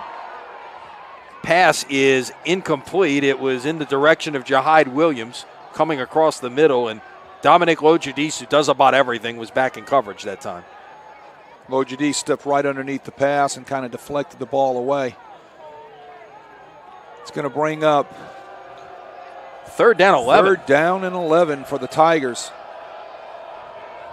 I would think this is 4-down territory also. I think here at midfield, you're not going to try and put your defense back out there and punt? Well, I'll tell you what. I think there's sometimes you got to try to hold on to the ball to be your best defense too. So if they can get half of it back here. If they get close and it's 4th and 2, 4th and 3, something like that, then perhaps. Exactly. Rolling, throwing, caught, and this might be a first down. It's just right at the sticks. And Williams with the catch. He's going to be just shy. Wait for the signal here. Let's see where they put it down. Still nothing. They will put it down right at the 41, and they will move the sticks. 1st down.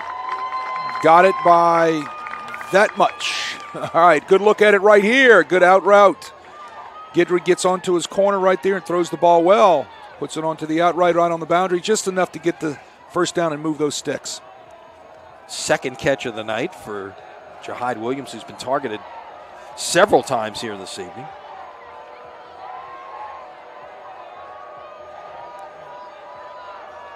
Three wideouts. The fullback lines up as an H-back right now. And on 1st down, they will give it to the deep man, Travell Watts, who might have gotten 2 on that one. Take a guess who was on that play. Number 1, Dominic Lojadis. Called his name a few times this evening. Just a few times. Boy, he steps up, fills nicely, reads the play, and makes a nice tackle on Travell Watts. 2nd and 8, the ball at the Jesuit 39. Early here in the 3rd quarter. 7-3 Slidell lead.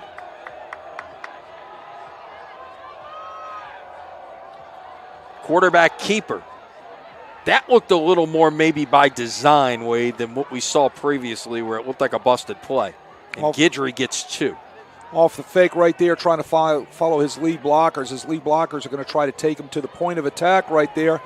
But there's no place to go. Jesuit fits nicely, brings the safety up, comes down into the box, fits nicely off the edge, and just not much room to go. It's going to bring up 3rd down. 3rd and about 6. Now this is 4-down territory. Of course, earlier we saw Slidell punt at the 32-yard line, actually the 31-yard line. And that actually set the stage for the interception that turned into points for the Tigers.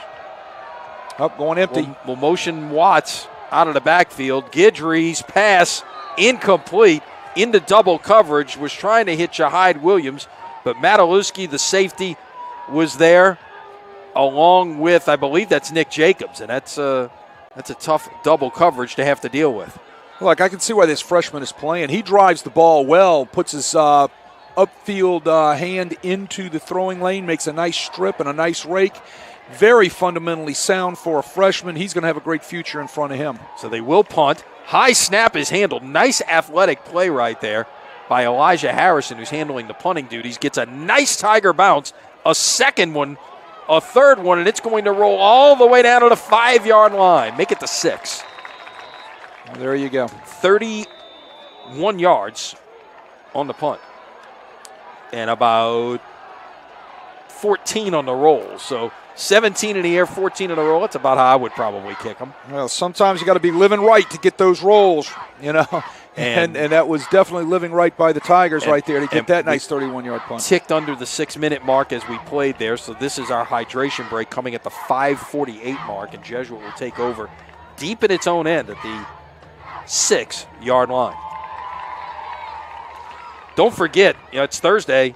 We still got a game for you on Friday, and what a game we've got for you tomorrow night. Tune in to Crescent City Sports. We will be in Laplace for Week 1 action as the St. Charles Catholic Comets take on the Archbishop Shaw Eagles. And there's no storylines in this one, Wade. You've got St. Charles, the defending state champions, opening at home, and some guy named Hank Tierney back on the sidelines at Archbishop Shaw for the first time in 2 decades.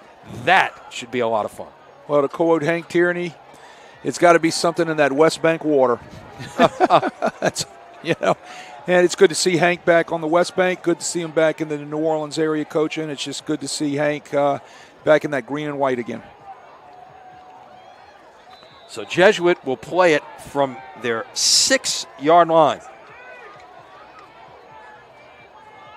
Give it away on first down, and not much doing that time for Jaron Duplessis. No gain, in fact. Look, they cannot block Jeremiah Charles. I'm just going to tell you how it is. They keep trying to press that inside zone. They got to do something to be able to bend back off the inside zone and let Jeremiah Charles over pursue the thing, because right now they're not touching him on the inside zone. And once again, they try to go inside, and nothing there again for Duplessis. It's 3rd and 10. Duplessis tonight, 6 carries for -1 yards. He's a returning starter at running back. The senior had 656 yards rushing a year ago, but there is nothing doing for him this evening, and it is 3rd and 10. They bring Jeremiah Charles off right now and bring on their little NASCAR package for the down and distance. Yeah, they've been taking him out on passing downs. They're going to run a quarterback draw this time, and a little bit, but not nearly enough, as Perez will get about 3.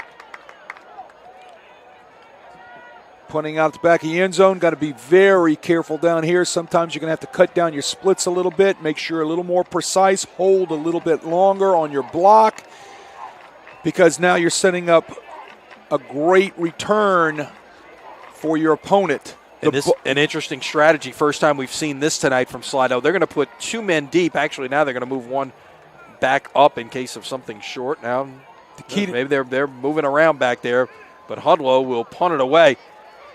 Best one we've seen from him tonight. Fair catch is called for at the 44-yard line by Cameron Ducree, and that is where Slidell will take over inside Jesuit territory. Cameron Ducree does a nice job right there getting that hand up and catching that football and not letting it hit the ground. And it allows Slidell to take the ball over in Jesuit territory. Great field position off the punt. Credit that to that Slidell defense. The defense, and you pinned him back with the punt. Second time we've seen him punt in possible 4-down territory, and they've turned it into stops both times. And one time they got it back on a turnover. The next time they get it back here on the Jesuit side of the 50. We tick under the 4-minute mark. I don't know if that was a busted play there. It sure looked like it, as Luke Guidry just stood there, looked like he was going to hand it off to Travell Watts, who went on the other side of the quarterback. Yeah, well, they're having a conversation right now. I think Travell Watts might have done he's getting kind of educated by his quarterback, his senior quarterback there, on what he should have been doing, and hopefully they've got that straight. So, yes, I believe that was a busted play, like you said. No gain. Might have lost about a foot on the play. Second down, maybe about 10.5. Guidry, shot downfield, caught. First down, Slidell. A lot of cushion over there on that boundary right there with the 2 deep secondary corners playing off, playing kind of soft. Great route out there. Again, by the Slidell wide receiver. I think that's Jahide Williams. Gets his hands on the ball. Great ball delivery. 3rd catch. Correct. He's had a good night. Got it at the 34 now of Jesuit.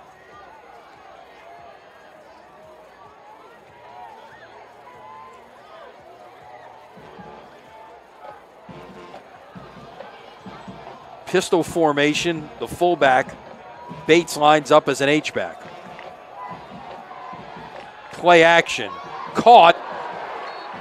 Williams makes the catch, and he is hit. And I believe that was Nick Jacobs that delivered the blow. No gain. Nick Jacobs comes up from his corner position. He's in a little press coverage right there. And watch him transition right here. There's the crack block, whack. I like that. That's good football. That's good tackling right there by Nick Jacobs. It was all in the transition. He gives a little room off his press coverage. He puts his foot in the ground, and he transitions up the field and sticks the receiver. Clock ticking towards the 2-minute mark here in the third quarter.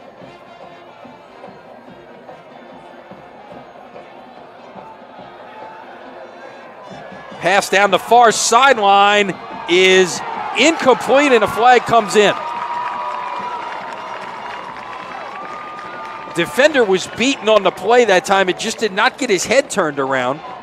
That was Will Holmes out there. The wide receiver from Slidell, you'll see here, will have a step. Like you said, Lenny, it's a stop and go. It's a double move. Right there, he runs right past him, little air under the ball, and there's your interference by Holmes right there. He saved the touchdown with the interference call. And that was Henry Pence, the intended receiver. And that'll be a first down for Slidell. Two-eye secondary. The safety went on top of number 2 right there, but it was a stop and go.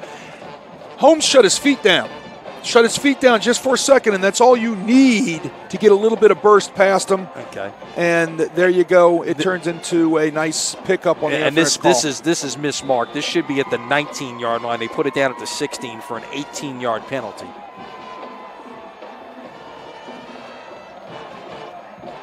Granted, these officials don't have the benefit of replay or somebody in their ears from up above telling them, oh, wait, you got to put it at this spot, like you see in college and pro, to generally prevent those types of things from happening. The jet sweep on first down goes to Mason Stringer. Called that a couple of times this evening. No gain. It's going to be second down. You know, they've been trying to run that jet sweep. They've ran it 3 or 4 times tonight. 3 times with Stringer for 6 yards. Yeah, it's just not there. It's hard to run on Jesuit outside with that secondary pursuit coming downhill.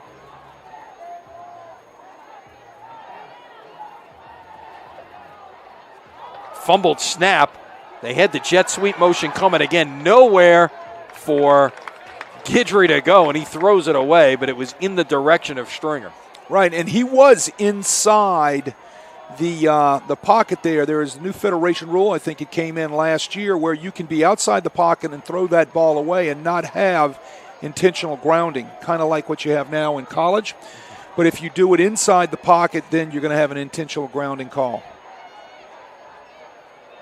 But they were fortunate they had a receiver there in that area. He throws it way out of bounds over his head.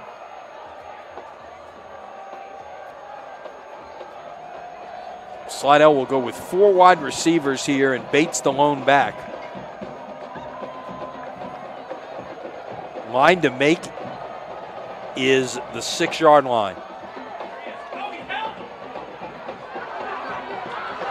And getting outside, Guidry could only get about 2 or 3 yards, as there to clean it up is Wyatt Muir, the sophomore linebacker. 4th and 7, and what do you do now? Well, I'm not exactly sure the distance of their field goal kicker, all right, the young lady. I don't know if she's got this leg or not. So depending on whether she has the leg or not, you've got to go for it, right? Let's see. I see a lot of movement right now in terms of personnel. Let's see what's going to happen.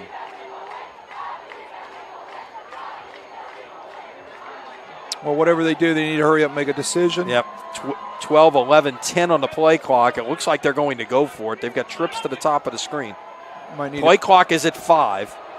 Game clock is at 15 seconds. Get it off with 2 to spare.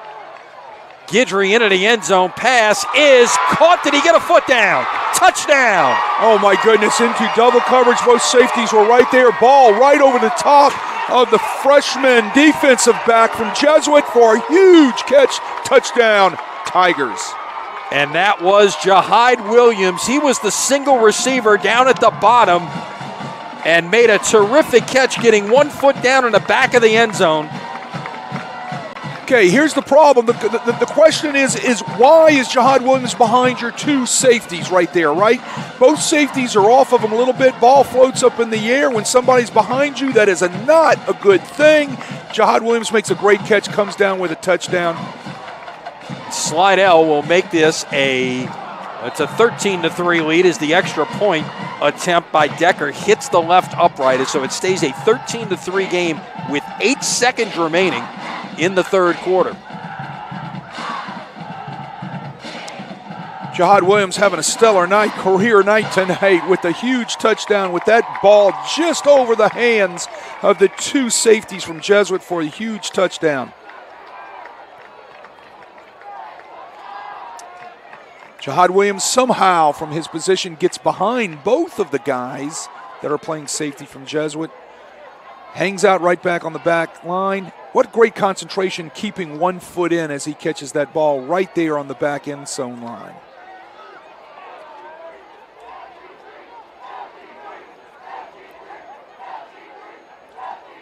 So it's looking as if Slidell is going to take a 2-score lead here into the fourth quarter.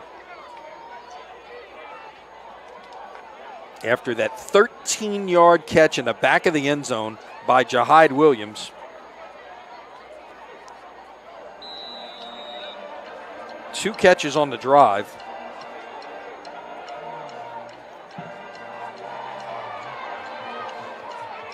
Kick is away, and breaking out of the pile and getting out near midfield on the return on what is not the final play of the third quarter. That was Foley on the return, getting it out right at midfield. So Jesuit's going to have good field position with 1 second left in the third quarter. So we have one final play offensively here in the period. Well, that kind of answers your question about the distance of the kickers tonight for Slidell, and we did say Malter Scoble did talk about that in pregame about his concern with his punting game and the distance of his kickoff game and his field goal game right there, and Jesuit answers with a nice return on a very short kick on that kickoff. Give it away on first down, trying to get something going off the left side is the running back Jasper Parker, and he got about a yard on the final play of the third quarter. Nowhere to go. Jordan Miller does a nice job coming up from his linebacker position, number 21. We've called his name a couple times tonight. He's had a couple big hits on a couple of blitzes, caused a couple of fumbles. He's having a great night defensively for the Slidell Tigers. 3 quarters in the books here at Tad Gormley Stadium. 12 minutes to play, and your score as we head to the fourth. It is Slidell 13 and Jesuit 3. Thanks for joining us tonight on Crescent City Sports. A reminder, again, tomorrow night, 7 o'clock, we'll be on the air about 6:50. Got a good one from Laplace. Archbishop Shaw and St. Charles Catholic. And as we mentioned, so many plot lines. We will get into them, but it is it's going to be a lot of fun to see Hank Tierney back on the Shaw sidelines once again after 2 decades. And a lot of success along the way, by the way. He got to career win number 300 in the semifinals a year ago. Took his team to the Dome where they got beat by Zachary. And, of course, this was at Ponchatoula where he was for many years. West Jeff before that. And now he's going to try to re-energize this Shaw program that has moved down from 5A to 4A and out of the Catholic League as a result. And as you saw at halftime in the preseason polls, Shaw is number 10 in our 4A rankings. Exactly. I mean, St. Charles Catholic, by the way, is number 1 in 2A, and deservedly so. So here we go. First play of the fourth quarter on a quarterback scramble. First down, and then some. Ball is out. Who got it?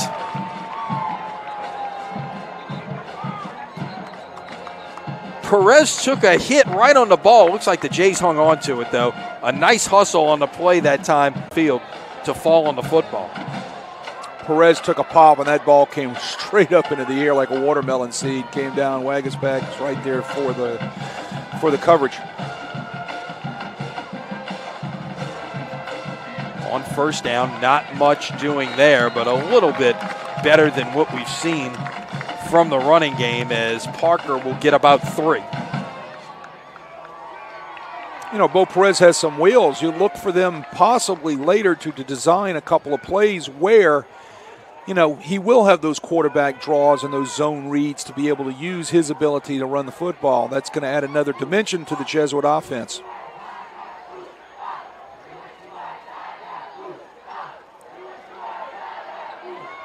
Nice run that time. Best run of the second half we've seen from the Jesuit running backs. We saw a couple of runs early, and then after that, Slidell really shut things down. And Parker right there gets it out past the 25 for a first down to about the 21-yard line. So the Blue Jays closing in on the red zone here, Wade. Well, he bounces it outside. Nice little jump cut outside the tackle area, away from those big guys in the middle, and he has some room out there to run right there. And another run as we're seeing a little bit more tempo than what we saw earlier. Well, they're trying to press the issue here. They know their backs are against the wall, so they're coming out fighting right now at the beginning of the fourth quarter to try to push that tempo a little bit to see if some of those big guys inside from Slidell might be getting a little bit tired. It's getting late. There's no doubt about that. Parker tried to get the right edge, but tripped up after a gain of about 2, and now it's 3rd and 4 at the 15. You're down 10. So while you'd ordinarily say this is 4-down territory, Jesuit with the outstanding kicker in Corbello, and you're down. You need a field goal and a touchdown right here. You got to think about that if you do get stopped on 3rd down. You got to think about points. Let's come away with points down here. Make it a one-score game. Make it a one-score game, no doubt about it. That extra point, remember, could loom large.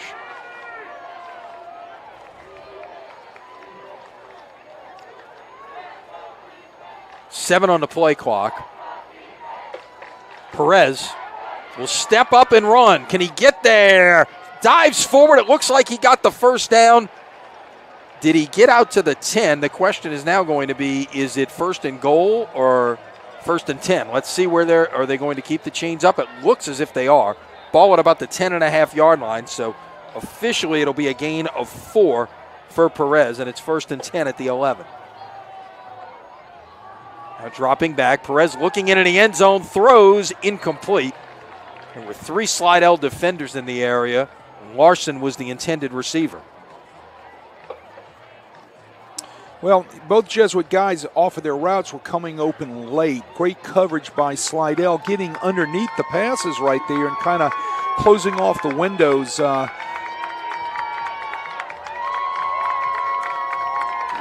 Like to see Jesuit use a little play action right here possibly and look for their tight end, which they haven't gone to tonight. Hollis McDaniel's actually lined up in the backfield right now, I believe. Now they'll motion everything to the wide side of the formation. Running on 2nd down, nice cutback, and getting down to about the 3 is Jasper Parker, and a flag comes in late. Let's see what this is about. There's a hold or maybe a face mask. Real late flag. Spotted the play at the 4.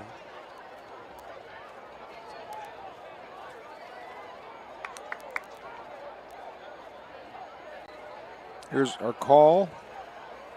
Personal foul, blow to the head, actually. Blow to the head. Targeting. Yep. So they're going to put it down at the 2-yard line.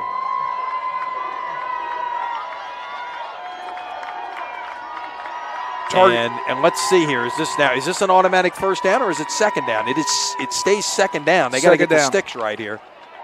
It's going to be half the distance. They're going to put it down at the 2.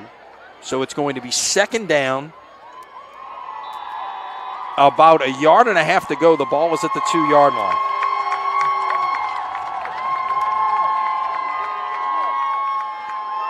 Off the left side, trying to churn forward. Did he get there? No, but Jasper Parker might have the 1st down here. They found some running room off tackle to the outside, not inside. Jesuit's trying to go in a hurry, but they're going to signal 1st down. So it's 1st and goal, the ball at the 1-yard line. You can see right there Parker gets a little bit of running room, almost gets in, breaks that plane, but they're running off tackle. Parker off the right side. He's in for the touchdown. Again, off tackle, off the right side, not trying to run that inside zone path where those big guys for Slidell are inside. They're trying to get outside. They found something where they can wall down on those guys and run off tackle. It's been successful in this drive for them. Also, the legs of Bo Perez putting them in a position to score a touchdown. Make it a 3-point game. An 11-play drive for Jesuit. 4-point game. 50 yards, 4-point game with the extra point here. Pinning the PAT. 3 minutes, 37 seconds off the clock, so 8:24 to play. Here at Gormley, we've got movement up front. Something's going to give here.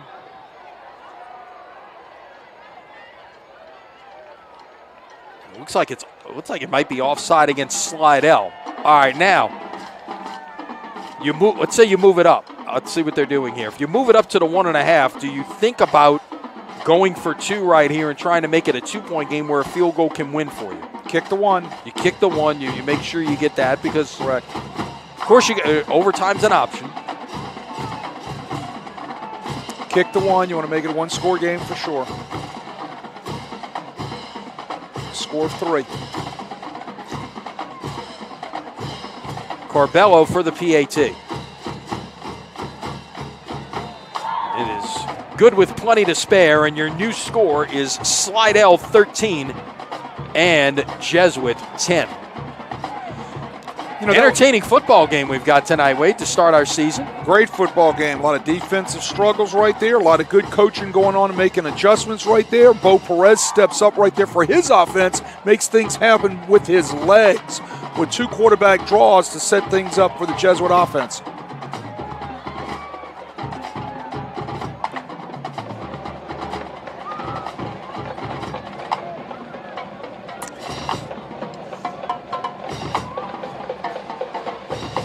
Plenty of time in this football game for Jesuit. Slidell's got to do something to be able to burn some clock here, get something going offensively, and move those chains.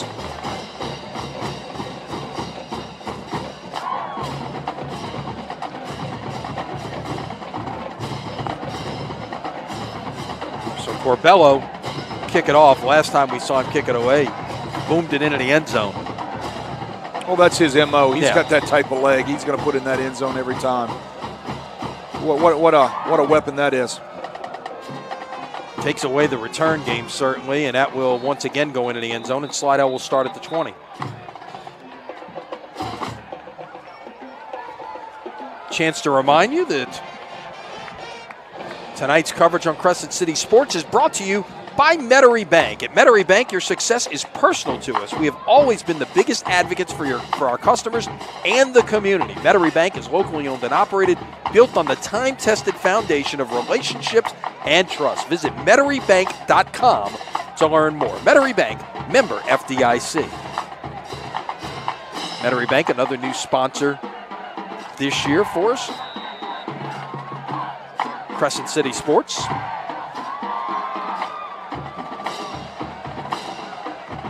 On first down, room to run out past the 25 to the 26-yard line is Travell Watts. You know, he's been a workhorse tonight for the Tigers. Travell Watts runs inside, he runs outside, he catches the ball. He's answered the call tonight. And if you're Slidell right now, I mean, scoring is one thing, okay, but eating some clock right now is something else, and a flag from the far side, and I think Jesuits defensive end Josh Washington kind of lunged across the neutral zone. And remember, in high school, unlike in college or pro, the minute you do that, the play is dead. You got to remember Josh Washington, first year playing high school football right there. Rookie mistake getting into that neutral zone. So it'll be a first down at the 31-yard line. Move the sticks, keep the clock running. Now under 8 minutes to play.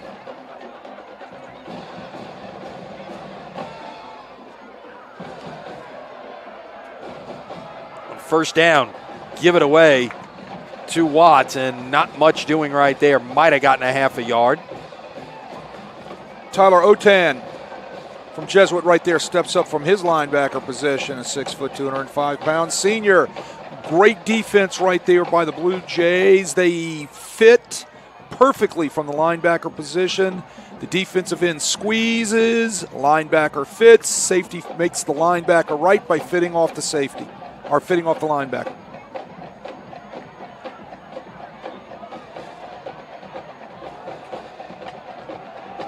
Using the clock as their friend right here. Play clock down to 5, down to 3. Now they'll give it away. Quarterback keeper, actually, and it's well defended that time by Patrick Rowell from his defensive line spot. Guidry might have gotten one, and it's 3rd and 9. They've made a few yards on that play tonight. Right there, it gets shut down. I think they've gone to the well too many times on that quarterback keeper. That was a little bit different look right there. Instead of you had the jet sweep man go in motion like an option look. behind the quarterback and the tailback. So a little bit of a different wrinkle right there, but the Jays not fooled, and it's 3rd and 9. Big play for this defense. Stepping up, nowhere to go, brought down, ball's out. Braden Helm got the sack. Did the Jays get on it? I believe they did. And was that Lo Jadis that came up with the football right there? It might have been. Braden Helm off the edge from his defensive end spot, gets the sack and the forced fumble. I believe it was Lo Jadis that comes up with the fumble. Helm. Or check it, it's 91. It's Joey Haas, the defensive lineman senior, makes the play, and the Blue Jays are in business here at the 33-yard line. Joey Haas runs past the quarterback, retraces his steps. Guidry's holding on the ball a little too long, and then all of a sudden, bang, there's Haas from behind stripping the ball. So Jesuit with 6:10 to play. This will be one play before we get stopped for a hydration break from the 29-yard line. And not much doing right there for Jasper Parker, who was definitely the workhorse on that last drive. Jasper Parker had no place to go. Number 43 from Slidell, Cole Soretsky, does a nice job from his linebacker position making a play. Parker has been a workhorse here in the fourth quarter. 8 carries for 30 yards and a touchdown after 6 carries for 17 yards in the first 3 quarters. So 6 minutes to play. Jesuit has not led this football game this evening, Wade, but they've got an opportunity at worst to tie it and at best to go on top, just 28 yards from their end zone. Right. And right now in that huddle, both teams are talking about, hey, got to step up, right? Slidell saying our back's against the wall right now. How good are we defensively? This is a challenge to us. Are we going to step up and rise? Of course, Jesuit saying, hey, now this is our opportunity. Let's don't waste it. All the things that are being said in those huddles to those players right now by the coaches.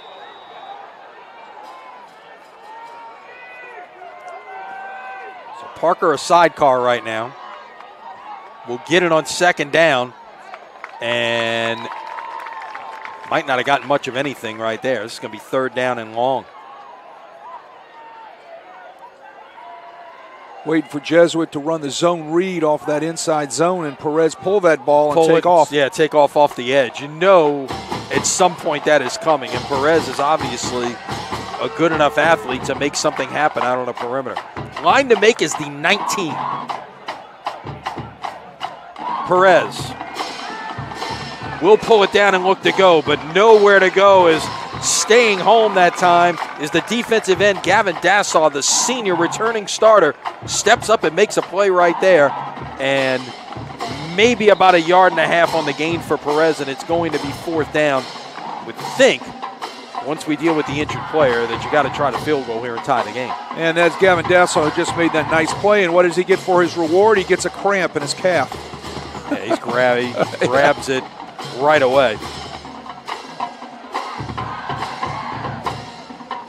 Well, that's the first cramp we've seen tonight. That's a credit to these teams on how well conditioned they are. We talked about the weather conditions prior to the game. It's cooled off out there a little bit as the sun's gone down here in the 9 o'clock hour. But I tell you what, it was hot earlier today down there on that turf. And that heat just doesn't evaporate that quickly, so it's still warm down there with a good level of humidity. 83 degrees now, and you're right. It's what is the turf temperature? How much as it drops since the sun has set, and we've got a nice crescent moon on a clear night. So Corbello from 43 to tie this game. Larson is the holder. We've got offside against Slidell, I believe. Let's see.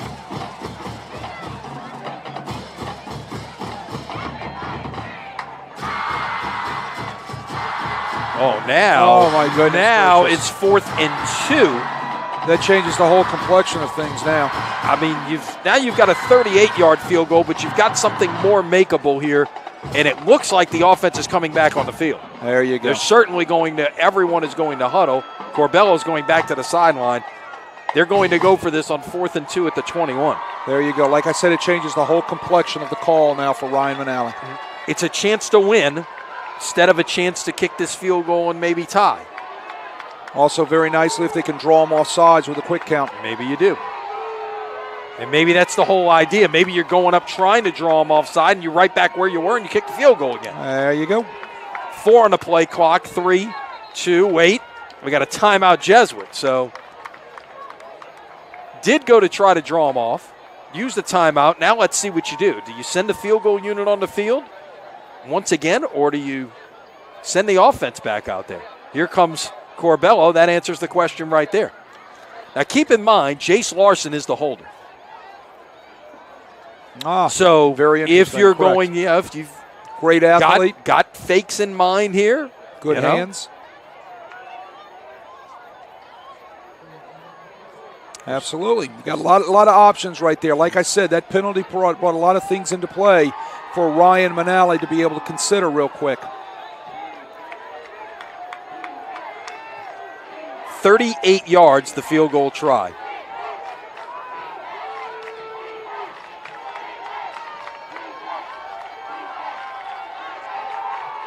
Kick, pulled down, kick is on the way, and it is good.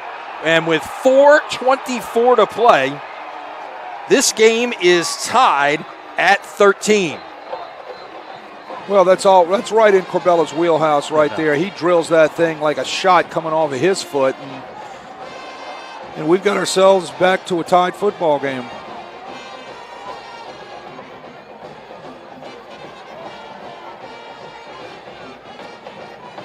Not much of a drive that time, just 4 plays and 8 yards.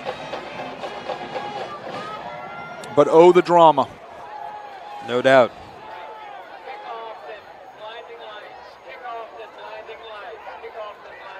All right, so Corbello has put 2 straight into the end zone.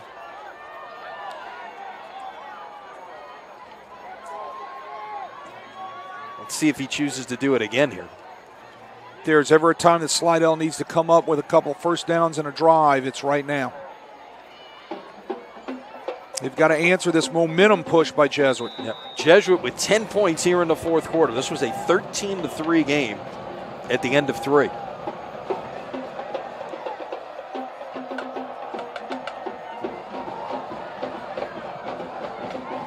That is, once again, headed for the end zone and a touchback, and Slidell will take over at its 20 with 4:24 remaining.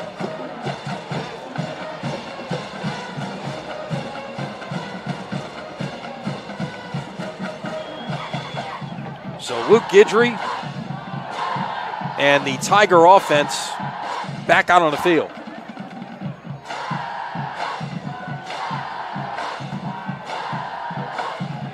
We'll have Travell Watts in the backfield. Austin Bates, the fullback, operating as an H-back. 2 receivers to the top of your screen, 1 to the bottom. Put away on first down and a little bit of room for a gain of 3 for Watts. Again, Jesuit slants to the field that time from the backside. Pulling down the running back was number 94, Braden Helm. Slipped right through there on his slant, came right down the line of scrimmage and banged up the running back. Travell Watts for not much of a game. Watts tonight, 10 carries for 36 yards. He's been their workhorse for sure. He's definitely paid a price for those 36 yards. Play action. Goes far side and well defended on that little screen attempt that time. That was Henry Pence, who we saw earlier on the pass interference play. Hoping to get him loose on a little screen, but no gain. 3rd down and 7.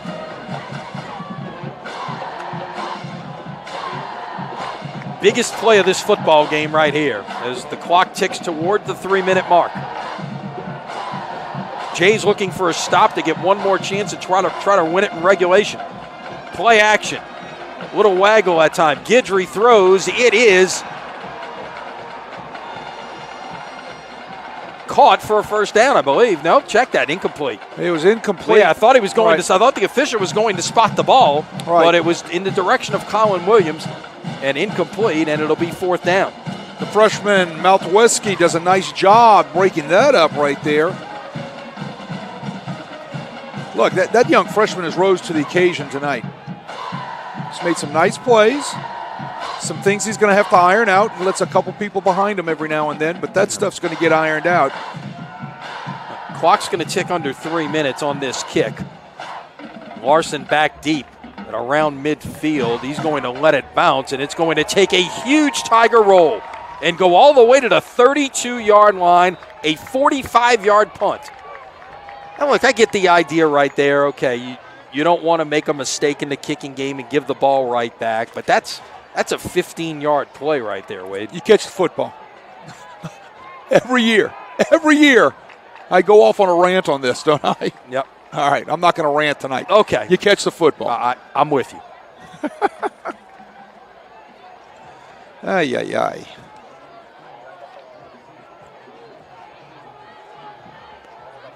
I'm telling you, that will be discussed tomorrow. Good one.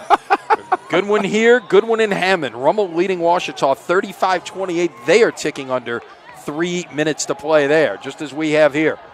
On first down. Good-looking run, good-looking fight, as that's about 7 or 8 yards on that first down carry, and that was Duplessis is back in the game at running back right now. Got some fresh legs in there. Give him 8. It's 2nd and 2. Jesuit going tempo. Duplessis off the left side. Bounces it, room to run, out to midfield. Gain of 10. And Duplessis comes in and gives some new life to this Jays running game. 18 yards on a couple of quick attempts. He had not done much all night long. Gets it once again. Out to the 45, still churning. They'll put him down at the 44 as the clock ticks towards the 2-minute mark. You got to remember, you don't have far to go to get into Corbello's range, and you got some fresh legs right there. You're just running power off tackle. The ball's getting clogged up inside. Duplessis is just bouncing it off tackle right there. That's where he's finding his running room.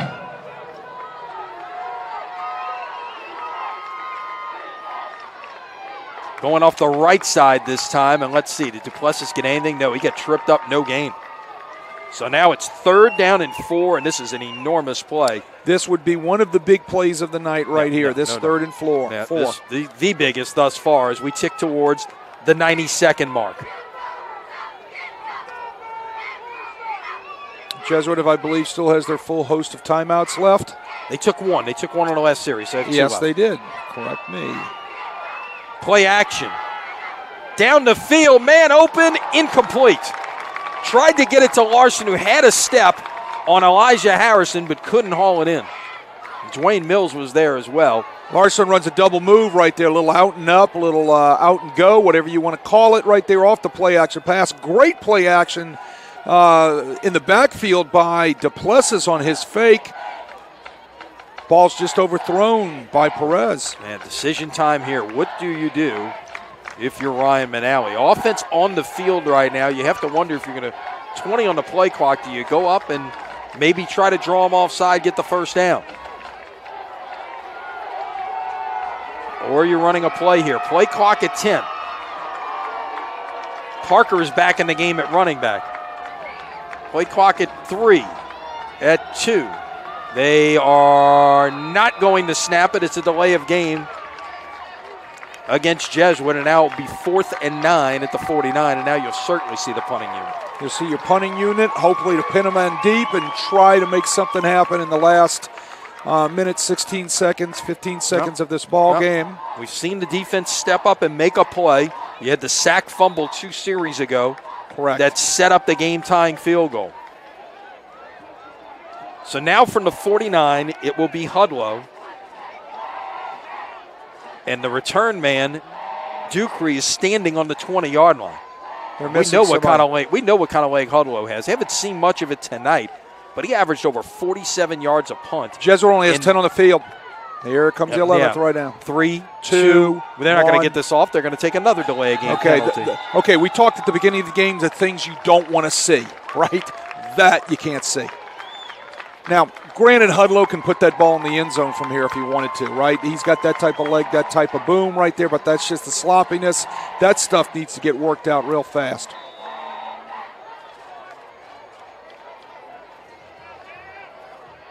Rummel scores to make it 42-28 with 88 seconds to play in Hammond. We've got 76 seconds to play here at Gormley, and it might take more than that to decide this one. That is going to be taken in at the 20. Did not call for a fair catch, and room to run out past the 35 to the 38-yard line. I think everybody in the building thought Dupree was going to call for a fair catch on that one. The Jesuit coverage team just surrounded him like he was going to, and he took off. Well, he just slipped right through there. You got to give him room to catch the football. There's none of this halo stuff or anything in high school football. You just got to give him room, right? They gave him room. He catches the ball, but he did not have the hand up. That's what Jesuit didn't recognize. So here we go, 105, decent field position for the Slidell Tigers. Yeah, call it the 37-yard line, so it'll be a 17-yard return officially. Let's see how the Tigers operate. Again, their field goal range, not what Jesuit has with Corbella. No.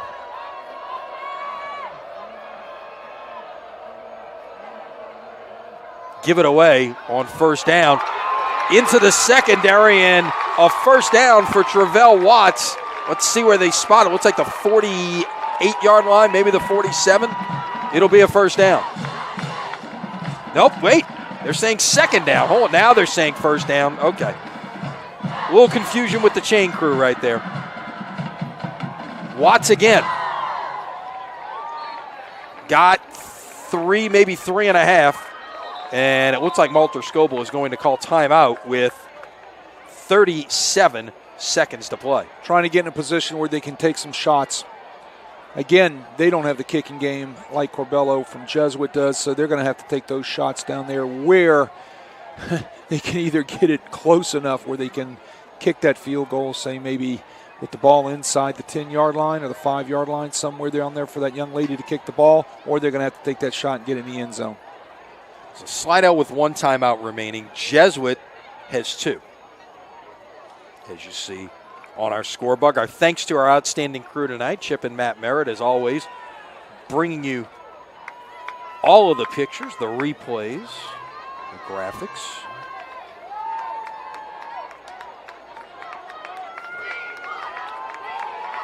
Jesuit next week got quite the trip, Wade. Yes, they do. Headed to Ruston. And that's an outstanding Ruston team that we've got 5th in our 5A rankings. And they're playing tomorrow night. It's against Warren Easton tomorrow night, I believe. Low snap, handled by Guidry. Looking to take a shot. Now he rolls. Now he'll throw. Flag is down. Pass is caught for a first down by Jahide Williams, but hold everything. We got a flag in the backfield at the 43-yard line, and I think this is going to be holding against the Tigers. And remember, in high school football, this is 10 yards from the spot, not the line of scrimmage, so this is going to move the Tigers well back. All right. This is going to be a 17-yard penalty. They're going to mark it at the 44-yard line of Slidell. The play started at the 49 of Jesuit, so it is a 17-yard penalty. This kind of makes your decision for you on what your next set of plays are for Malter Scoble and his offensive coordinators. Yeah, you got 2nd and 23 right now. You just had that sack fumble. Correct. 2 series ago. You don't want that. That would almost be game over right there. What you want to do is protect that football. Make sure you don't put it on the ground because Corbello can kick that. Yeah. Right. Exactly. 22. They're going to throw it here. Stepping up, letting it fly, and incomplete in the direction of Williams, but it sailed out of bounds. So now let's see. Perhaps now you just run it? Just run the football, please. Let's take it into overtime. Let's see what happens here with 23 seconds left. It's 3rd down and 23 for Slidell. The line to make, just from that standpoint, of course, you really got to think about the end zone here with 15 seconds left. But the line to make, at least to get a first down, is the Jesuit 43-yard line. Jesuit can call timeout if they run the football. At least force a punt. Maybe you pop Correct. a return. Correct. Maybe throw one deep. Getting to the outside and to the 43-yard line. And indeed, Ryan Manali was right next to the official when that play ended and got the timeout. 6 seconds on the clock. And they lost probably maybe 3. That might go back to 9 seconds if they readjust that clock.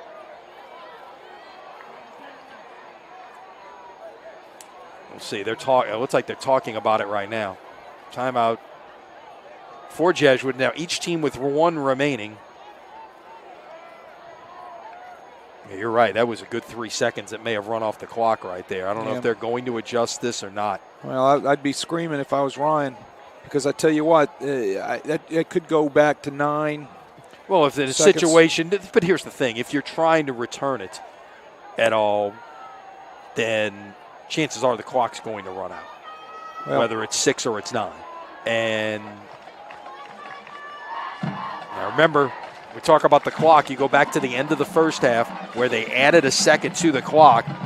Oh yeah, it should have been 11 seconds on the clock, as Chip Merritt showed us there. Yep, there you go. 11 seconds. Great job by our production team. Yep, they put it at 10, so they did. Yep. Now this is a chance to at least do something and then still get a play off. Exactly. Don't want to waste it running around on the return. If you can't break this return, get on the ground so you can take an end zone shot. Yeah. Remember, you take a knee, or fall down, that stops the clock. It's not like the pros where you have to be touchdown. Jesuit, I believe, called that timeout. I believe they did. So Jesuit puts some out of timeouts. Slidell with 1 remaining. Now, in this situation, in a tie game, what are you thinking about here? Are you going after the punter and trying to block it if you've got a block on, or are you trying to set up a return? I'm going to try to set up the return and then hopefully get down with 10 seconds, get down on the ground, and maybe take a shot with my arm off of Bo Perez.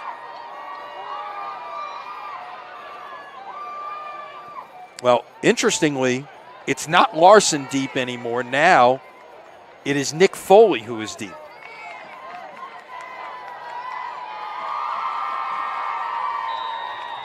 And it's almost like a punt safe look out there, Wade. Something we haven't really seen, unless they think there's a fake coming right now. Well, get it away quickly, and they're not even going to try to field it, and the clock is likely going to run out. 3, 2, 1, and that is it. That is the end of regulation, and our game is tied 13-13. We will head to overtime. Clock is a non-factor at this point. This is much like, if you first never seen high school overtime, it is much like college overtime, except instead of starting at the 25-yard line, we're going to start at the 10-yard line. We'll start at the 10-yard line. No more clock. Each team will get a chance to have a possession.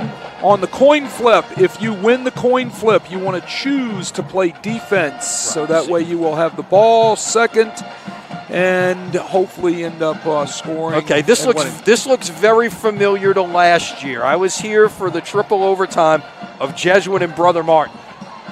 The Jesuit students, if we can get a shot of them, Matt Merritt, are making their way from the sideline to the end zone. Last year, we had both sets of students filling the end zone to watch the overtime in the closed end of the stadium. Now, obviously, there is a choice for whoever does it, to which end we're going to play. The Jesuit students are headed to the closed end in the event that we have overtime on that side of the field. And it did last year, and you remember what a crazy game that was. Triple overtime. Jesuit had the ball second. Brother Martin did not score. I believe it was in the second overtime. They had it second. Brother Martin did not score, and Ryan Manali lined up to kick the field goal on first down with Aiden Corbello, and he dunked it off the left upright. And it was the right call. You could see how good of a kicker Corbello is tonight. It was certainly the right call at the time. Go win it right there. Don't take any chances. Take all the risk out. And that happened, and Brother Martin won the game in 3 overtimes. Yeah, well, it ended up, of course, later on becoming a forfeit to Jesuit, but still. Right. The stuff happens, right? I get it, but, I'm thinking right now the whole fan base moves to the closed end of our. You got a few fans down there. And now you got Slidell students starting to do the same thing. They're getting the idea here. If Slidell students from our side making their way around. I just hope if Jesuit has to choose the end that they want to play on, they choose the closed end. Well, sure They've got a few more fans here. Slidell well represented this evening. I'm impressed with the turnout from the North Shore, but we don't have a wind here tonight, so that's not going to be a factor. Look at the Slidell fans. Yep. They're marching down there now, too. The one thing I remember last year, and they were chasing them back in the stands, some of the Brother Martin students were on this side of the stadium. They started cutting across the track to try to get better spots in there. Everybody was scrambling to try to get the best spots, and they ushered them back into the stands very quickly. But it was fascinating. So let's see what's going to happen here. I don't believe we've had a coin toss. No, they haven't. Whoever loses the coin toss gets to choose their end. So let's see what happens here. They could really kind of. Mm-hmm. This is Cale Blake, the senior, who's going to come out for Jesuit. Meanwhile, Slidell's going to send. It's like all kinds of guys out there.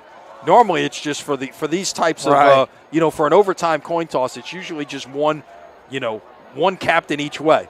But Slidell, maybe they think they get an advantage with 4 captains out there. I don't know. So here we go. A little Lanyap football, first game of the season. Nothing wrong with this. This is phenomenal. I love it. Fan base goes down there. Student section goes down there. This is awesome.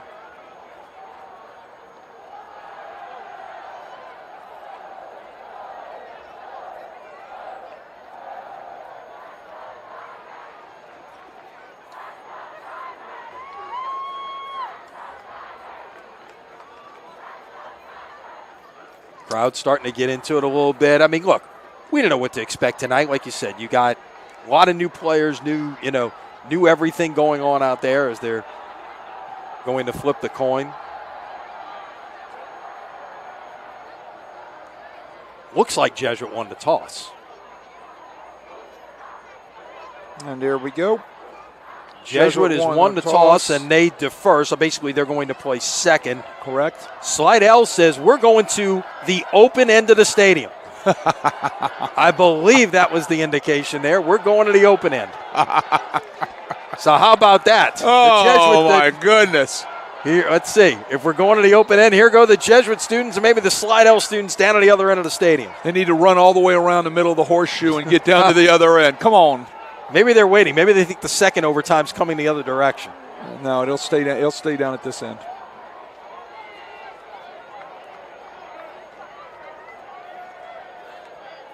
All right, here we go. This is going to be fun. No doubt.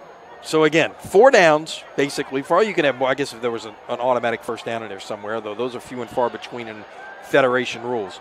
10-yard line. I've seen this before. Again, we mentioned Jesuit Brother Martin triple overtime a year ago. You remember that Holy Cross Jesuit game? What that was 2015, I believe? Yeah, here come the Blue Jay students racing the other end now. They were on the jet sweep. That might have been a pass, actually. Trying to get to the edge, and it's well defended by the Blue Jays. That's the freshman, Bo Madaleski, on the stop for a gain of 1. I believe that was a pass. That was pitched forward by Guidry to Stringer. Yeah, it was pitched forward. It's going to be considered a pass there, but it's still the same concept of a jet sweep. Yeah, right? Exactly. But, you got to look at Madalowski right there. Does a great job coming up and filling. That, like I said, he doesn't play at a freshman level. We've got a Jesuit Blue Jay down right at about the goal line. See if we can get you a number here. It looks like it is Josh Washington, the defensive end. Yeah, my goodness gracious. He's had a lot of injuries in his high school career in basketball. I hope it's not another knee injury. That would hurt that young man. He was coming off from last year in basketball. And I know they were looking forward to him to have a great football season as well as having a great basketball season coming up in the winter. So there goes the Slidell faithful. They're going to the other end also. They're going to make their way down to good for them. They need to. The edge of the horseshoe here. Basically what? I guess the horseshoe stops almost – it's about between the 5-yard line and the goal line is where it stops. Correct. Does it come all the way past the end zone, back in, Look, this thing's been configured different ways over the years. Now that the track is in, that changed some things. But I have seen pictures of this stadium with some additions onto the end of it for some state championship games. Yeah. And, of course, there's that famous picture we've seen so many times from the Holy Cross Jesuit Correct. game 1940 where they hit 33,000 in this stadium. Legitimately seats about 24. And they had end zone seats, end zone stadiums. Yep, and people standing everywhere you can imagine. As Washington will walk off gingerly with some help from the Jesuit medical staff. Good to see that.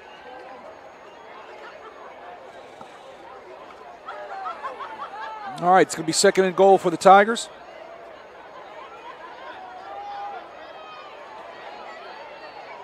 Would love to see some sort of play-action pass off that jet sweep right there, either by the quarterback or some sort of halfback pass off that jet sweep. As hard as those safeties are filling, that could be something that could be very advantageous.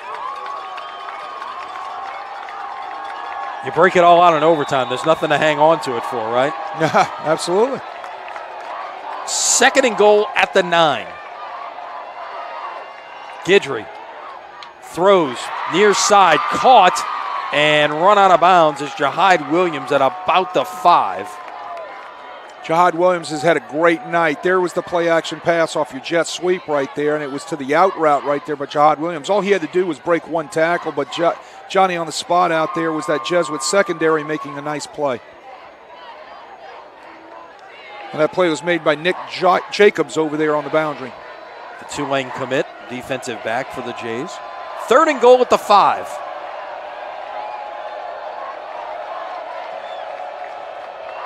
The way these two teams have played defense tonight, got to believe you take the 3 if the opportunity is given to you out there. 3 on the play clock, 2, 1, just gets it away. Quarterback keeper, now he'll throw and it's incomplete. It was intended for Williams. Now a flag comes in way after the fact. Wow. It looked like Matuleski may have had a hand there, but again, the quarterback had become a runner, but then pulled up and threw the football. It looked like Jesuit. Oh, it's an ineligible man downfield. Yeah. That makes more sense there. And it was declined. It's declined, so it's going to be 4th down because, again, right. It was probably designed to be a quarterback run. Realized he had nothing, tried to throw the football. Here's a good look at it. Design quarterback run. Look at all the white offensive lineman jerseys that are downfield. Couldn't get a number right there, but it was definitely a good call. That's why it was a little bit late getting in there as they were counting numbers and making sure everybody was supposed to be in their spots. Wise decision by Jesuit declining the penalty there. Let's going see. to bring up 4th down. What do you do? Each team gets one timeout in an overtime period, and Slidell's going to use theirs right here and talk about it. Do you go or do you kick? Again, it all depends on what you have in your kicker. Yeah. And, I mean, this is 2 yards longer than an extra point right here. You would think that Decker could handle this. Again, we don't know what type of experience or what type of pressure she has been under in this situation. 1 out of 2 on extra points this evening. The first one was true. The second one, to make it when it was 13-3, doinked it off the left upright. How big is that right now?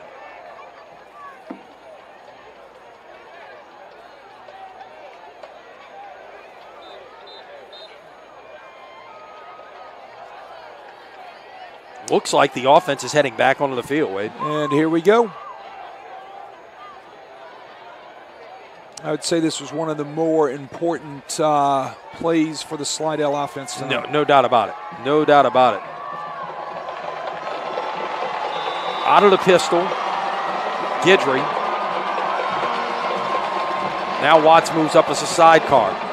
Guidry throws.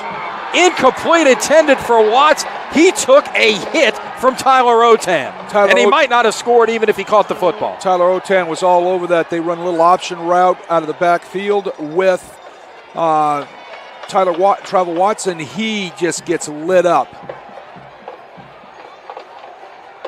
So now Slidell comes up empty. Jesuit will take over at the 10. Let's see what you do here. Do you kick it on 1st down? Something tells me no. I'm going to run one. I'm going to run two. Maybe maybe kick on third down. Yeah. Allow for the possibility of a bad snap. Correct. Bo Perez will operate from the pistol. Jasper Parker gets the football on first down. Not much room to run. He gets a couple. Ball security is the key here for a Jesuit running back. And Ball strip and take away and cause turnover is the key here for a Slidell Tiger.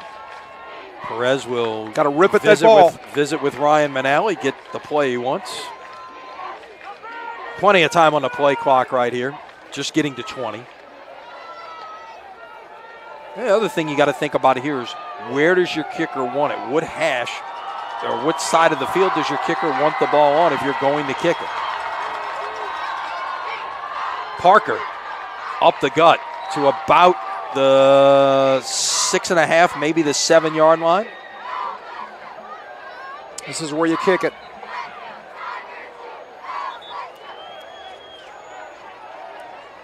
And Ryan Manali calls the whole offense over. I didn't see a timeout signal, but he's still going to huddle with him. Had to have called timeout. It's now 51 yards on 17 carries for Jasper Parker, who has turned into the workhorse here in the fourth quarter and overtime. Did not carry it in the second quarter, only carried it once in the third quarter, but since then, he's touched it 11 times, including twice here in overtime. And the clock is reset. There's an injured Slidell player. That's the problem. Oh, it's not a the problem. timeout. It's There's not a a Slidell timeout. player injured in the end zone. Yes, there Another is. cramp situation. Look, I give credit just as you do to these medical staffs who did a great job of getting these players hydrated to avoid the cramps. But now it's week one and you're playing into overtime. You're getting those Right. extra snaps now, those extra plays that maybe you weren't planning on, and it's getting later. Well, look, it started way back in the beginning of the summer. And that's Elijah Harrison, limping off the DB, returning starter, senior. It's not what you do in 24 hours to prepare for hydration for a game or nutrition for a game. It's what goes on weeks and weeks before that. And on third down, you called it, Wade. We will see the field goal unit to try to end this right here.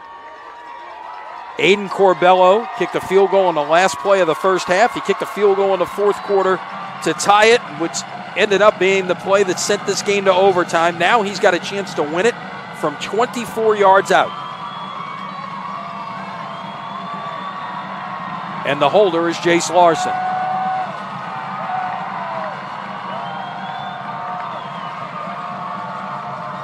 Snap, kick on the way. It is good, and Jesuit wins it 16-13 in overtime on a 24-yard field goal by Aiden Corbello, his third of the night.